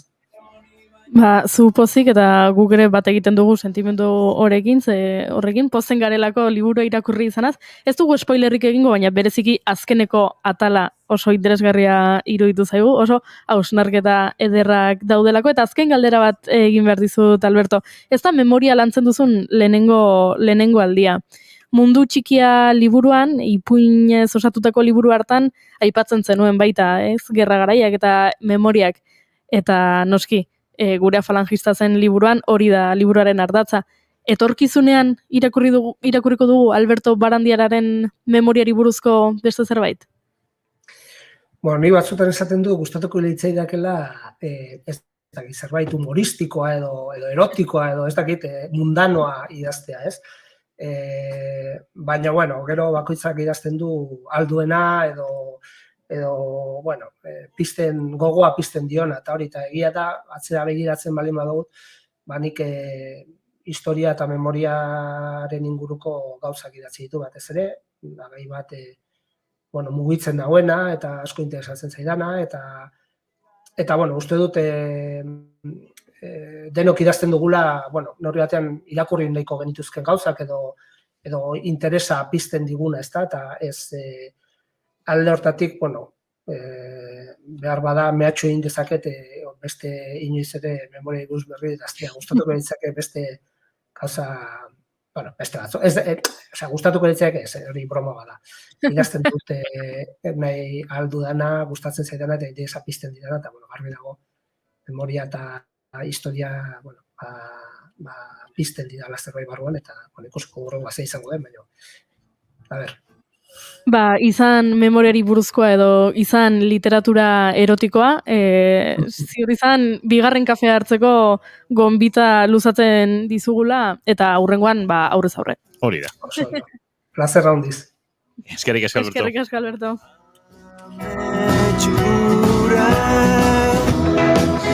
Memoriaren inguruan idazten du Albertok, eta memoriaren inguruan ere kantu asko egin dira Euskal Herrian, diskosoak ere bai bidertzenek egin zuen, non dira 2006 urtean, eta kantu honekin abiatzen zuen gazte ziren, aske ziren, edori uste zuten. 5:17 minutu bigarren kafean zara naiz irratiaren sintonian, eta segituan gonbidatu gehiago eta kontu mila zuekin elkarbanatzeko.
Bigarrenak ez direlako beti okerragoak, bigarren kafea.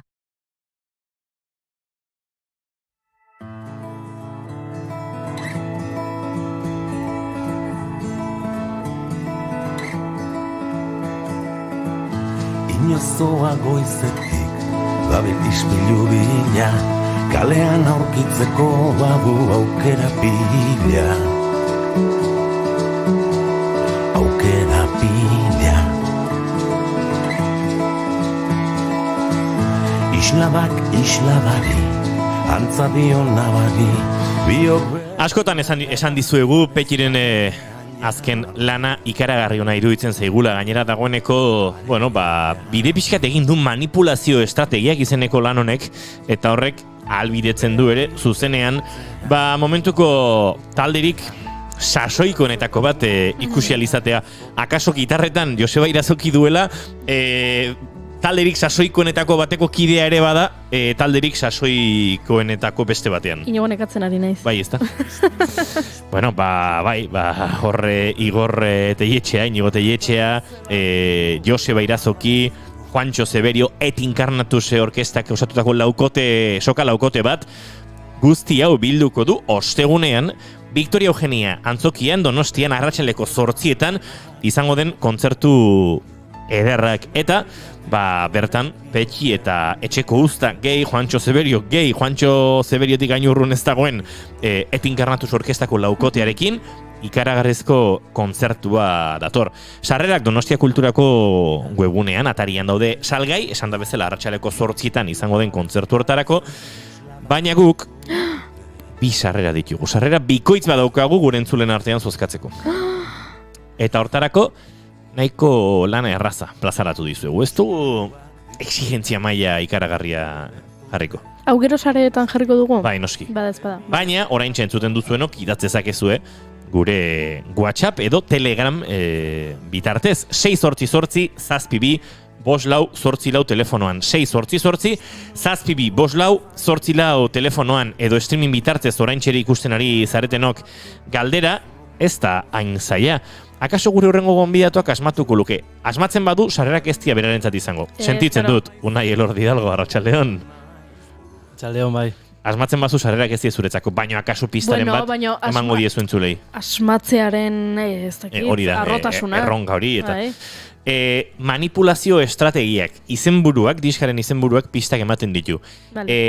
Pentsalari oso ezagun baten ideietan oinarritutako diskoa da, arkaitzkanok euskeratutako hitzekin.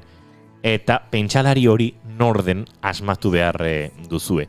Manipulazio estrategiak izen horrekin pentsalari bat asmatu behar duzue. Baten badatorkizu burura bota ezakezu eta bestela pasatxan da egin, Nik uste pasatxan da ingot. Manipulazio estrategiekin eta euskalduna ez den norbait eta Unai hemen dagoela baliatuta, Elon Musk adibidez. Ze horreko manipulatu ondo manipulatu.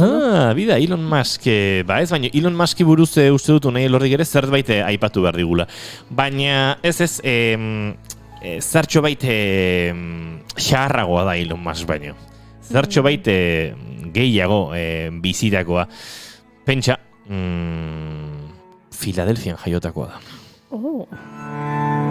Amerikako estatu batuetan. Bale, errepikatu galdera inigo, beraz?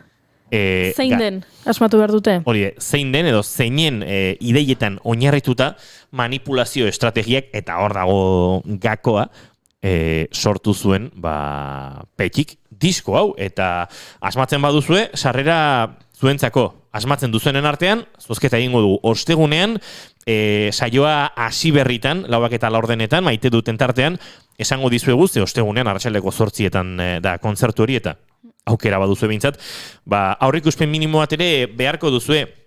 Gainera balio erantsia du zozketa honek. Zergatik? Zozketatu genituen Iker Lauroaren kontzerturako sarrerak eta kontzertuaren aurretik egon ginen irabazleekin. Kaso egin genien, ezagutu gintuzten aurrez aurre. Agian Petiren tokatzen bazaizu, ezagutu gaitzakezu. Eta kontzertu horren inguruko xehetasun guztiak emateko, bihar arratsaldeko 4:00 saio abiatzen dugunean, 4:00 abiatzen dugu, baina gure sarrera egin, maite duten tartea noski behar bezala egin, eta ondoren zuekin izango gara, hain zuzen ere, Petxi entrevistatu, eta arekin osteguneko kontzertuaren inguruko datu guztiak biltzeko. Beraz, galdera berriro botako dizuegu, eta zalantzarik izan ez ezazuen, hortxe dago. Manipulazio estrategiak diskoa, Petxiren lana, badago, nazioarteko pentsalari baten ideietan oinarrituta. Nor da pentsalari hori? Zein da pertsona ez dakit, azkar, jakitun, jakintxu hori, hori da behar duguna. Bida, entzule batek dio, ezin dula joan, baino bota digu erantzun bat. Jende oso listoa dago, Igor, zuk asmatu zenuen... Lauro barena? Ez. Igorrek asmatu zuen, esango dut, Rafa Ruedarena, Euskeri Abes Batzarekin, non izan zen kontzertu hau? Berak erantzungo digu segituan, baina berak asmatu zuen. Igor Listenumek esan du Noam Chomsky dela. Akaso bai edo akaso ez. Zuek bota zuenak eta sarrera horiek zuenak izan daitezke.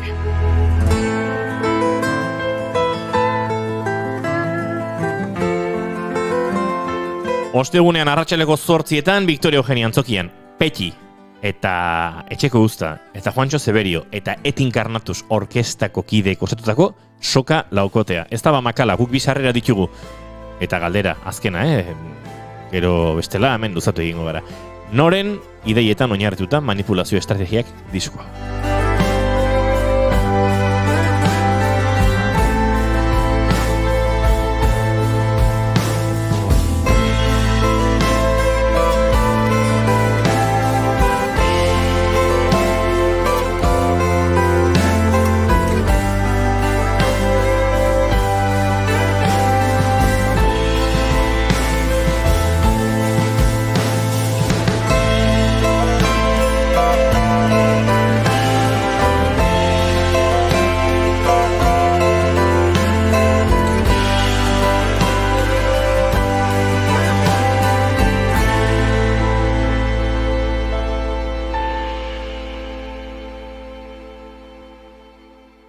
gelditu makinak.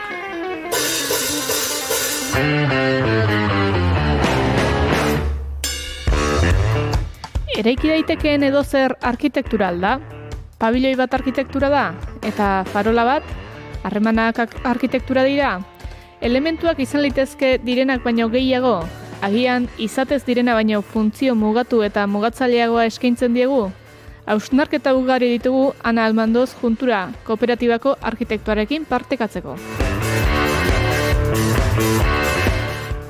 Itsasoari begira orduak eta orduak pasa litezke badu beneganatzen gaituen zerbait, bare dagoeneko uin sinusoidalen izaera poetikoa izango da behar bada, zakar jartzean sekula inork grabatu ez dituen irudiak bilatzen dizkiogula agian, edo besterik gabe, oraindik ere badugula zer landua. Kontua kontu, itsaseko sistemak izango ditugu hizketagai eta hizlari berriz, Eider Andonegi Aztizentroko ikerlaria. Ez da itsasoa elementu hipnotiko bakarra. Paul Nicholsonek ere hipnotizatzen gaitu, eta dena esatera hau ere ez da elementu makala. Altermundistei munduko merkataritza erakundeari eta gainerako zenbait konturi helduko diegu. Adi entzule, hemen baita gelditu makinaken 11. saioa.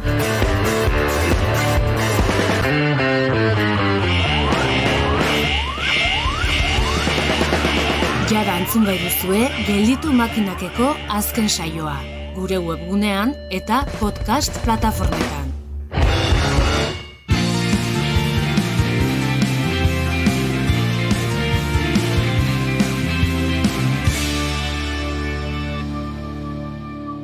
Bigarrenak ez direlako beti okerragoak, bigarren kafea.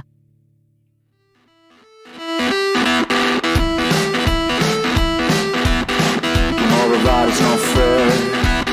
Don't worry, man, you get scared. Whatever happened to your hero, she can be free.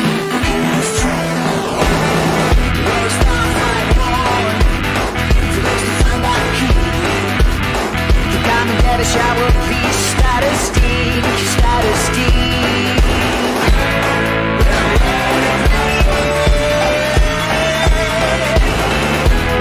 You gotta see how you live.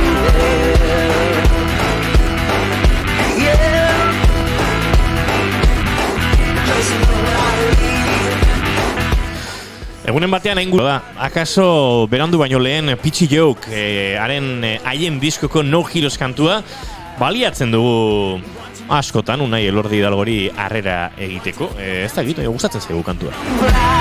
Zuri gustatzen zaizu Elordi? Estela beste biatuko dugu, Nekin Pitchy Joke zela. Bai, Pitchy Joke da, bai. Eta nik badakit Pitchy Joke tarrak ensaiatzen da biltzala, ez da egit... Beti sekretua kontatzen ino. Bai, asko kontatzen dizkiate eta...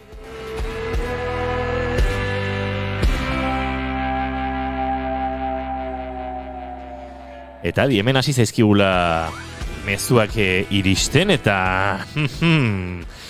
lehen asmatzailea badugu, ez dut esangoaren erantzuna, baina Mariak asmatu egin du. Eta esan du, ni joan naiteke. Beia, perfecto. Ondo da, hortxe daukazue, gure telegrama, 688-722-844, baita gure WhatsAppa ere, eta bertan zuen erantzuna behar ditugu Petxiren diskoaren manipulazio estrategiak ze pentsalaritan dago oinarrituta disko hau. Eta asmatzen duzuen onartean, ostegunean saio hasi bezain pronto, esango dugu norden irabazle.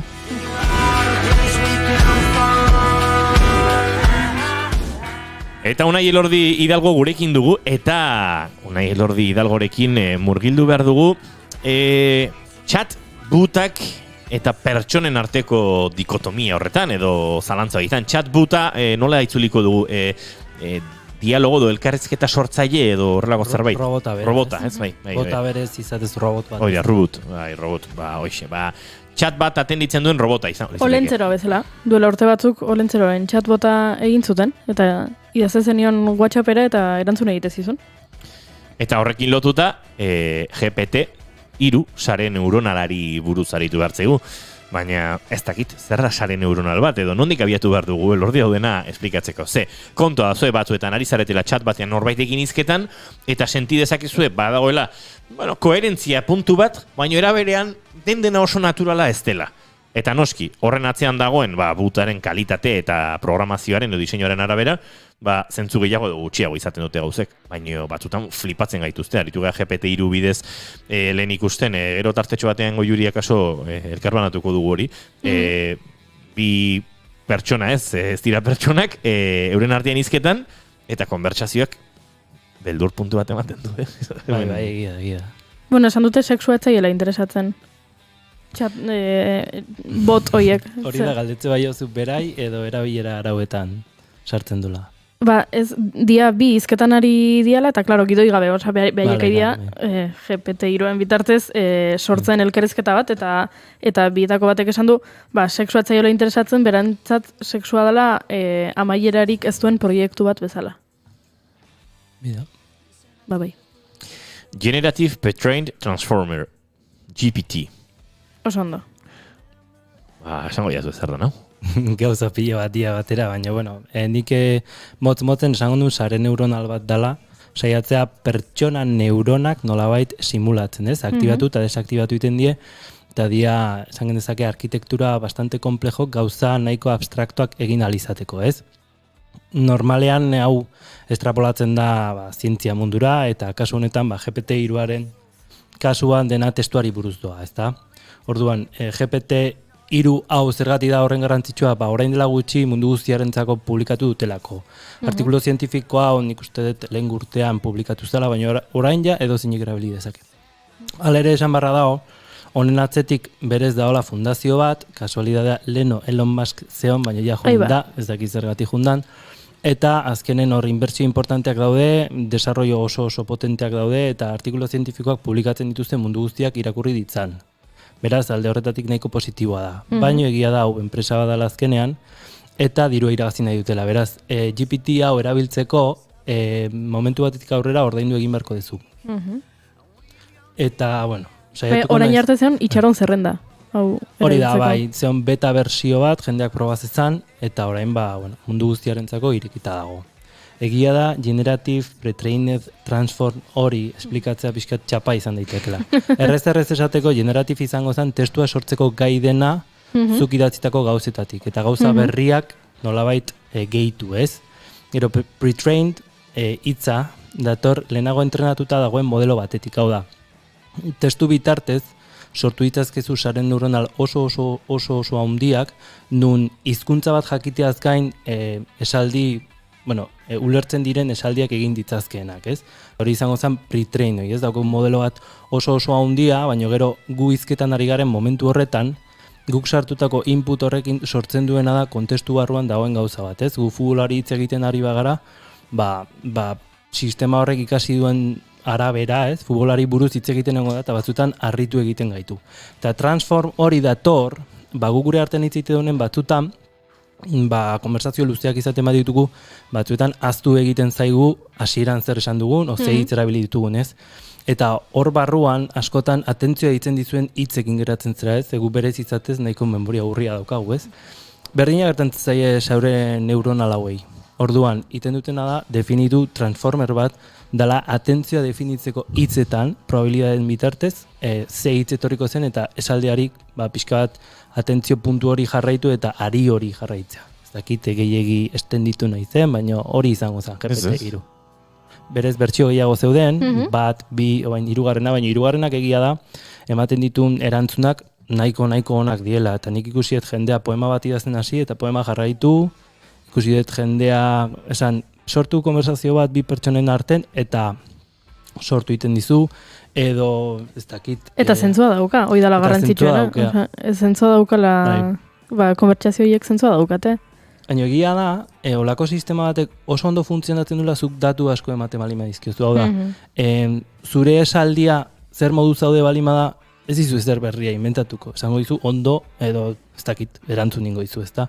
Zu aste balima zea kontatzen historia bat, historia ulertu dezake, eta modelo horren hori da parte potenteena. Nik izan dezake, Chatbotetan askotan, ezakit, frustratu egiten garela, hitz klabe konkretu batzuekin, enlaze desberdinak ematen dizkigu, eta batzuetan faiatu egiten dute, ez? Nik uste, chatbotoiek poliki emango dute pertsona batekin hitz egiten egongo bagina bezala. Bueno, iristea momentu bat, nun ja limitazio puntu bat da honez. Baina hori kristona da, ze, ezagit, ez da sekulako saltoa, ze guaina arte, gizakiona da hizkuntza eta hori da, ezagit, bereizte gaituena, eta guain, ezagit, hauek hitz egiteko gaitasuna balin badaukate, wow. Gaitasuna berez probabilitate bitartez egiten du, bai? Osea, ikasten du urrengo hitzaren probabilitatea handiena zein izango den, da horren arabera egiten du. Beraz, berez kalkulu matematiko eta vektorialak egiten nahi da. Ez du hori ez ikusten, zuk ikustezu zein dan, ez? Kanpora ateratzen dan erantzuna, orduan, beti ez da oso ondo ateratzen, baina normalean bai emateula sensazio bat, pertsona batekin izaten ez dira, baina beti gogoratu dira entrenatuta duen sistemak idaztera. Ez beste zer, ez daukete konstientia, ez daukete transparentziarik, ez daukete ezerrez. Da, Joaquin Phoenix superpozik. Hori esan barnon, oso ger pelikula... Momentu honetan esaten nahi da, ala, jazta. Ze ona.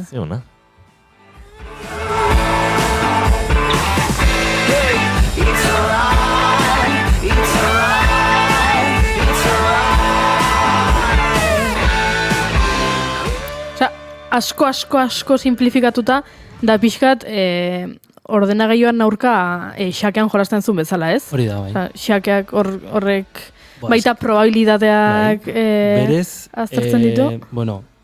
Jokuetan erabiltzen den IA sistema horiek erabiltzen duten sare neuronal berdina erabiltzen. Izen daute sare neuronal rekurrenteak. Hau da, beraien sarrera ateratzen zaio outputa ez, da output horri beti inputera sartzen da, orduan, reentrenatzen ari dira denbora guztian. Horregatik batzuetan hasierako ahaztu egiten zaie. Eta orduan datozte transformerrak. Hori dauke parte potentea, baina bai justo exactamente berdina. Osa, sare neuronal arkitektura antzeko erabiltzen dute, rekurrenteak direnak.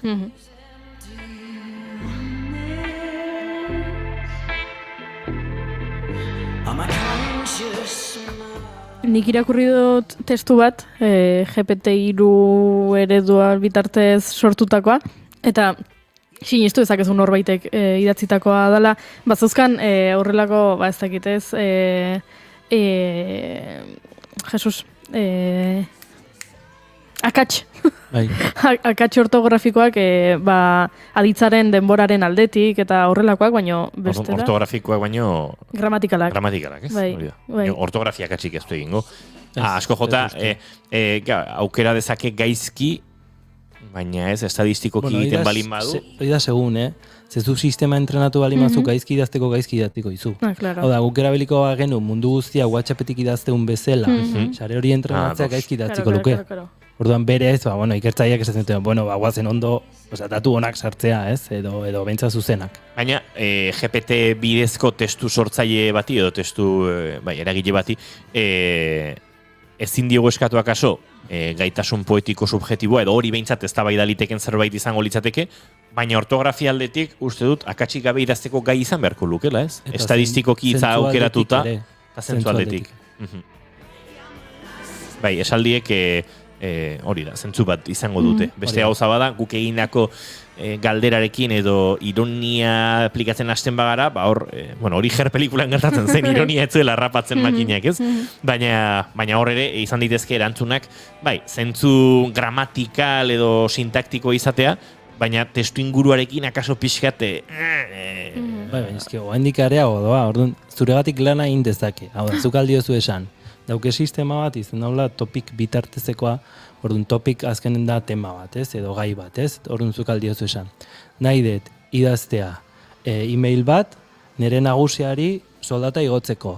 Orduan, nagusia izanik, pentsatuko, nahiko formalki idatzi bartzaiola, eta numeroak azalduko zaizkio, eta esango jo, estimado ez dakizer, eta bakizer, beti gogoratu modela hauek erderaz eta inglesez daudela entrenatuta, bai, euskeraz oraindik ez, baina, nor daki, bikonteken bastante lan iten dute euskerakin, así que igual publikatzen da ere. Baina, muga dauka hitz kopuruekin, ez? Hori ere, hitz kopuruarekin dauka muga gratis erabiltzen baldin badezu. Vale. Hau da, daude modelo desberdinak, bai, batzuk beste batzuk baino prezisogoak dira, ez? Orduan galestiagoak izaten dira, gehiago tardatzen dute erantzuten, baino erantzuna hobegoa izaten da. Eta gero, bai, uste Da Vinci modeloa da, hoberena, ez? Gero beste batzuk A da, ez dakit gehiago dauden, baino 3 edo 4 daude. Orduan, hori azkenen balantza baten barrun dago, ez? Zenbat konplexua izan sare neuronala edo entrenatutakoa, orduan da gehiago tardatuko du, baina orduan eta hobeagoa izango da, ez? Kontutan hartu, modelo honek 175 bilioi pixu dauzkela, bale? Esplikatuko zeran pixua, bai? Pixua da, neurona bati ematen zaion pixua, beraz, pentsatu 175 mila milioi, ze hoi estatu batutan bilioi hauste mila milioi dala, ez? Neurona itula, asko di, Baina, bueno, uste guk gehiago dauzkula. Ez da gizema neurona dauzkien... Bueno, zenbat kolpe hartu dituzunaren arabera, zen joaten dira horriltzen.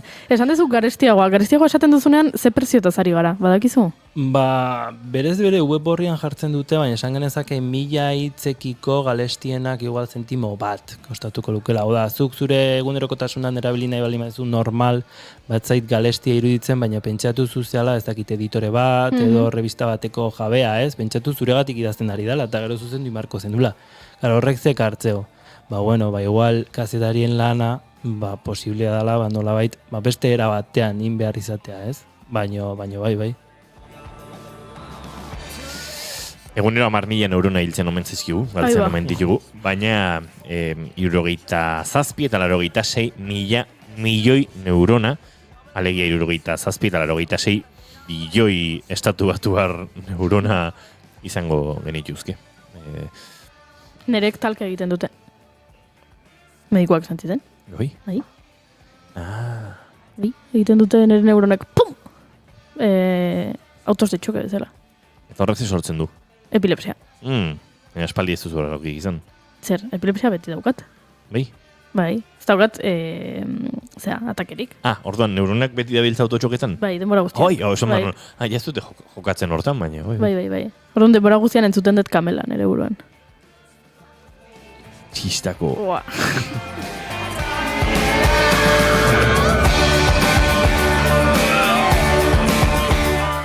Ben, orduan, GPT-3 sare neuronal honekin, esan dizaiokegu, nahi diot lagun bati poema bat idatziz, dabil pixkatola tristoi, eta ni naiz oso trebea poesia idazten. Eta ark egiten du zuretzat? Egingo luke. Gero ia nola ateratzen zen. Gero zure laguna tristeago jartzen den edo ez? Gero hor dator beste gauza bat, asko itzin izan doana zientzia mundun da. Nolabait, sormen gaitasuna daukate esaren neuronalak? Bueno, eske sormen azken estadistika da.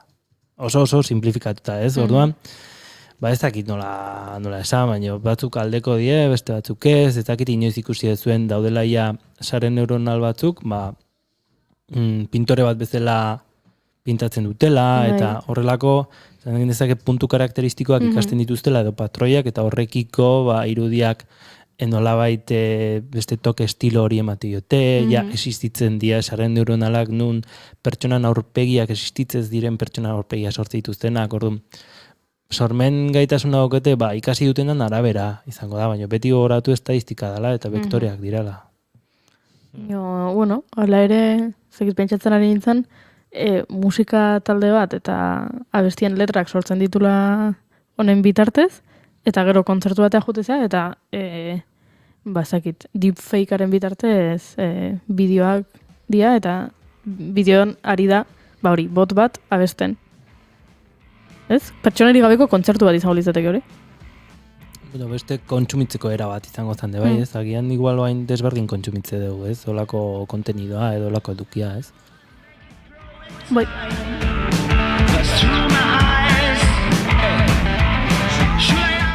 Dagoeneko ala ere uste dut horrelako esperimentuak edo horrelako teknologiak erabiltzen ari direla oinarrizko kazetaritzan, ez? Artikulu idazkeran eta horrelako kontuetan.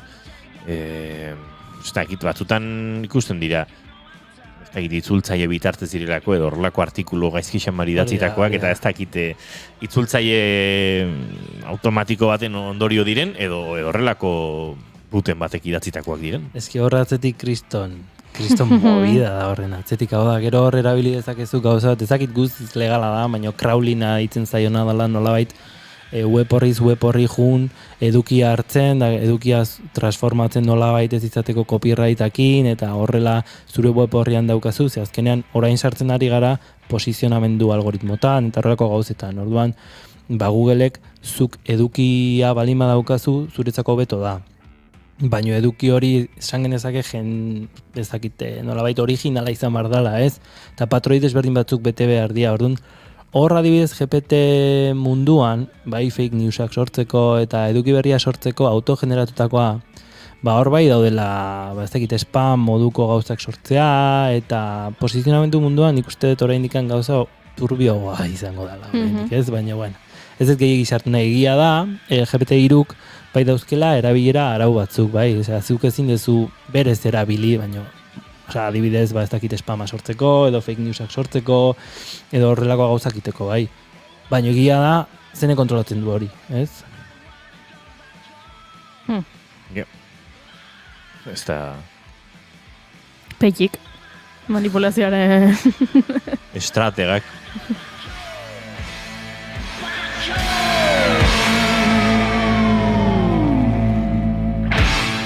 Eta herramienta hau lehena aipatu zuen hasieran, eskuragarri dago, eskuragarri egon da, eta denborarekin kobratu egingo dute. Ez kobratzen dute, baina hasieran, dauzkezu ez dakizen bat token edo ez dakizen bat hitz erabiltzeko zu probatzeko, ez? Beraientzako interesgarria da jende askok erabiltzea, baina beraiek dirua irabazi nahi dute eta horregatik jartzen dituzte zerbitzu horri prezio bat jartzen diote. 2048 token. 2048 token. Eta nun sartu behar du entzuleak gauza altxatu nahi balin badu? OpenAI izena du. Eta hor dauzke... OpenAI.com, ez? Bai. Hor da, gauza oso onak daude, ez da bakarrik GPT-3, daukete beste bat, zuk idatzi zaiokezu sistemari ilazu Donald Trumpen aurpegia ile urdinakin. Eta marraztu iteizu. Testua eta irudian hasten ditu oso onak dira, ez da, esan genezake Google estilo bat dala, kasi, baina horretarako. Twitterren aste hauetan artelan asko, eta bai, adimen artifiziala bitartez sortutakoak, eta zuk idazten dezula Donosti egun euritxuan, eta marrazki abstrakto bat egiten dizu, baina hor badago Donostiaren eta euriaren zantzu bat. Gian egin beharko dugu bigarren kafea idatzi eta ea zer egiten duen. Ze guapo. Bidean, gaur gure sare sozialetan elkarra banatuko dugu sortzen duena. Vale. Hori egin daiteke? Ez dakit. Aukera bat izan liteke. Ni hemen nabil webunean saltxeatzen, research, milestones, multimodal neurons in artificial neural networks. Oso gauzaeroa daude hemen, Image GPT. Musikari buruz ere uste dut zerbait badagoela. Jukebox izeneko bat ikusten dut hemen. Solving Rubik's Cube with a robot hand. Hau ere gauzaeroa da, Horrekoan galdetu ziaten, zaukaz ikusirik gaiarekin, baina Rubik kuba ipatu ezu, eta esan ziaten, urte bat espetxean, edo Rubik kuboa erresolbitzen behar duzun denbora. Osa, zaukeratuko zenuke. Urte bat pasa espetxean, edo espetxean egon Rubik kubo hori egin arte. Eta kero, nik ezakit Rubik kubo egiten. Baina zer jakin gabe, ez da? Osa, ez da YouTubeen sartu tutorial. Ez, jakin gabe. Osa, orain ematen dizue, klaro. Eta nik igual 4 urte behar ditut egiteko. Orduan, igual... Ez dakit inoiz ez dut lortu. Elordik ingo luke algoritmoa diseinatu. Probatzen, bai ordenagailu bat eman da agian. Bai, baina hemen badago... egune interesgarria. OpenAI.com ontan gauza asko saltxatzeko aukera daukazue, eta GPT edo GPT teknologia horren inguruan ere, hainbat esperimentu txiki edo probak egiten joateko, eta bertan murgiltzeko. Egia da, beti kodigoa publikatuten dutela, hori oso positiboa dan, ze ikusi dezakezu benetan zer iten dun, bai. Gero datuak eta nola gestionatu eta zure aplikazioak nahi bali maituzu hor ja kontuz, bale? Lizentzia asuntoa ere gauza peligrosa izaten da, bai? Igual pentsa dezakezu, kodigoa libre dagoelako erabili dezakezula, baina igual zuretzako. Baina gero ja, enpresa batean erabili behar bali maizu, nik esaten dut kontuz ibiltzeko bada ezpada. Sartu naiz, Generate AI Art Makerren, eta esaten dit, 2 eta 20 minutu artean egongo dela gure artelana. Bigarren kafea sortzen nahi da? Bai. Huizio, na? Eta euskera satu ez, ingelesez? Ez. Euskeraz? Benetan? Akara, berzateatzen dan. Arze gertatzen dan. Hori da research, hori da nola baitez. Ikerketa edo. Ua, jazta, banoa, doktoretzarako bidean. Ba hementxe, GPT-3 saren neuronalen inguruan ari gatzaizue, chatbotak eta pertsonak pixkate bata bestearen aurka jarrita edo bata bestearen eztabaidaren alde bitan, batzutan aipatu bezala sentituko zenuten, robot batekin ari zaretela, batzuetan pertsona batekin ari zaretela pentsatu eta robot bat egongo zen beste aldean, batzuetan pertsona batekin egonda ere robot baten sentsazioa hardi ezaiokezue pertsona horri, modu askotako pertsonak daude eta modu askotako robotak. Baina, kontua da, teknologia hau abiadura bizian dijoala eta gaur egun, poemak idazteko gaitasuna eta guzti dutela. Ez dakit, Kirmen Uribek ze pentsatuko duen honen inguruan, galdetu beharko diogu. Probatzeko. Durangoko azokan urrengo urtean, erakusmai bat, dena adimen artifizialaren bitartez sortutako lanekin. Izu, bida. Edo Kirmen Uriberen poema asira jarri eta nola bukatzen duen. Edo bertso saio bat, puntua eman eta abertzen gertatzen dan. Hola, ze ona. Gai jartzaile virtualak eta... Igual metrikak ulertuko zitun behintzat. Claro. Numerikoa dan dena ulertuko zuen. Claro. Hoi oso ona da, Inigo? Bai, kontua da, ez da egitela hizkuntza aldetik euskeraren erramintak nola egongo diren garatuta. Da leheno esan deuna, ez modeloa euskeraz balimado entrenatuta ezin du euskeraz hitzein. Gizaki bezala euskeraz bizi ez pasarete, gero euskeraz hitz egiterakoan komeriak, hori ere gertatzen da. Aizue, gu jarraituko dugu hemen saltxeatzen, ez dakite lordi, beste daturen bat, nabarduraren bat egin nahi ote duzun honen guztiaren inguruan, bestela laiztere agurtu ingoitu gure entzuleak, baina uste dut, nahi duenak eta interesa piztu dioenak behintzat, aipatu dugun webgune horretan, openai.com webunean, baduela atxaldea pasatzeko lain eta ikerketatxoak egiteko lain. Hori da, azkenen open hitza da irekia izango bazan bezala, baina gogoratu openek ez dula nahi esan gratis edo doainik denik. Edo dena egin dezakezuenik. Hori da. Aizue, uste dut agur esateko orduare iristen ari zaigula. Goiuri, ez zaizu iruditzen? Bai. Agur esan dezakegula dagoeneko. Bai, ni uste dut baiet. Artelana oraindik ez daukagu. Beraz, Inigo esan duen bezala, gure sareetan elkarbanatuko dugu. Edo NFT bezala salduko dugu. Mani. Mani.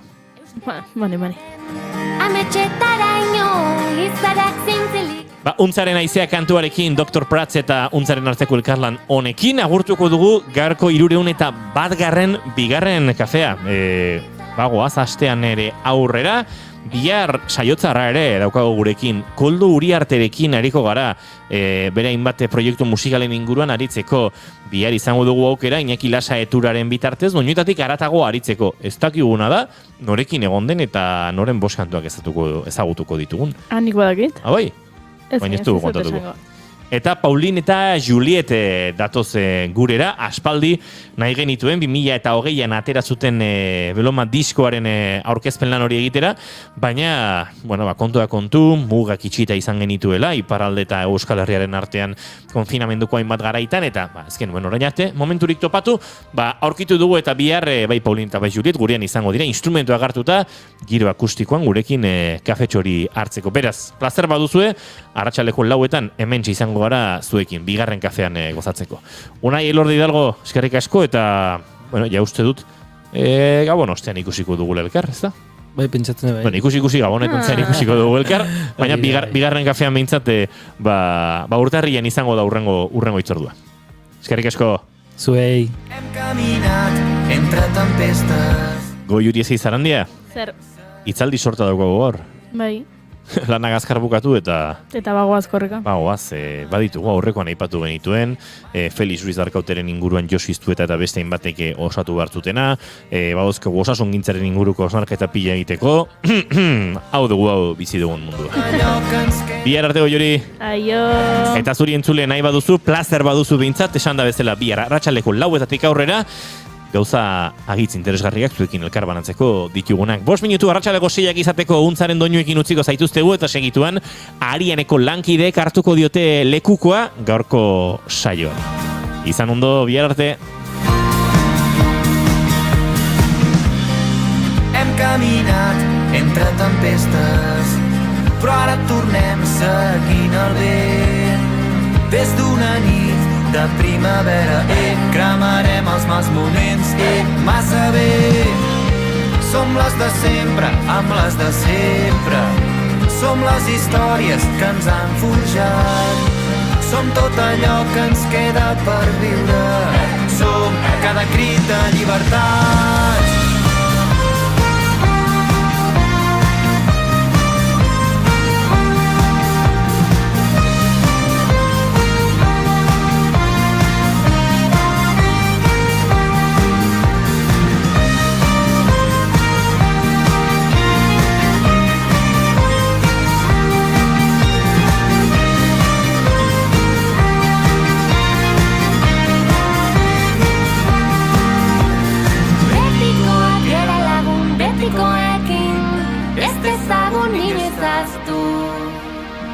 Uztaileko eguzkiak beti bezala, kriskaliko digu azala.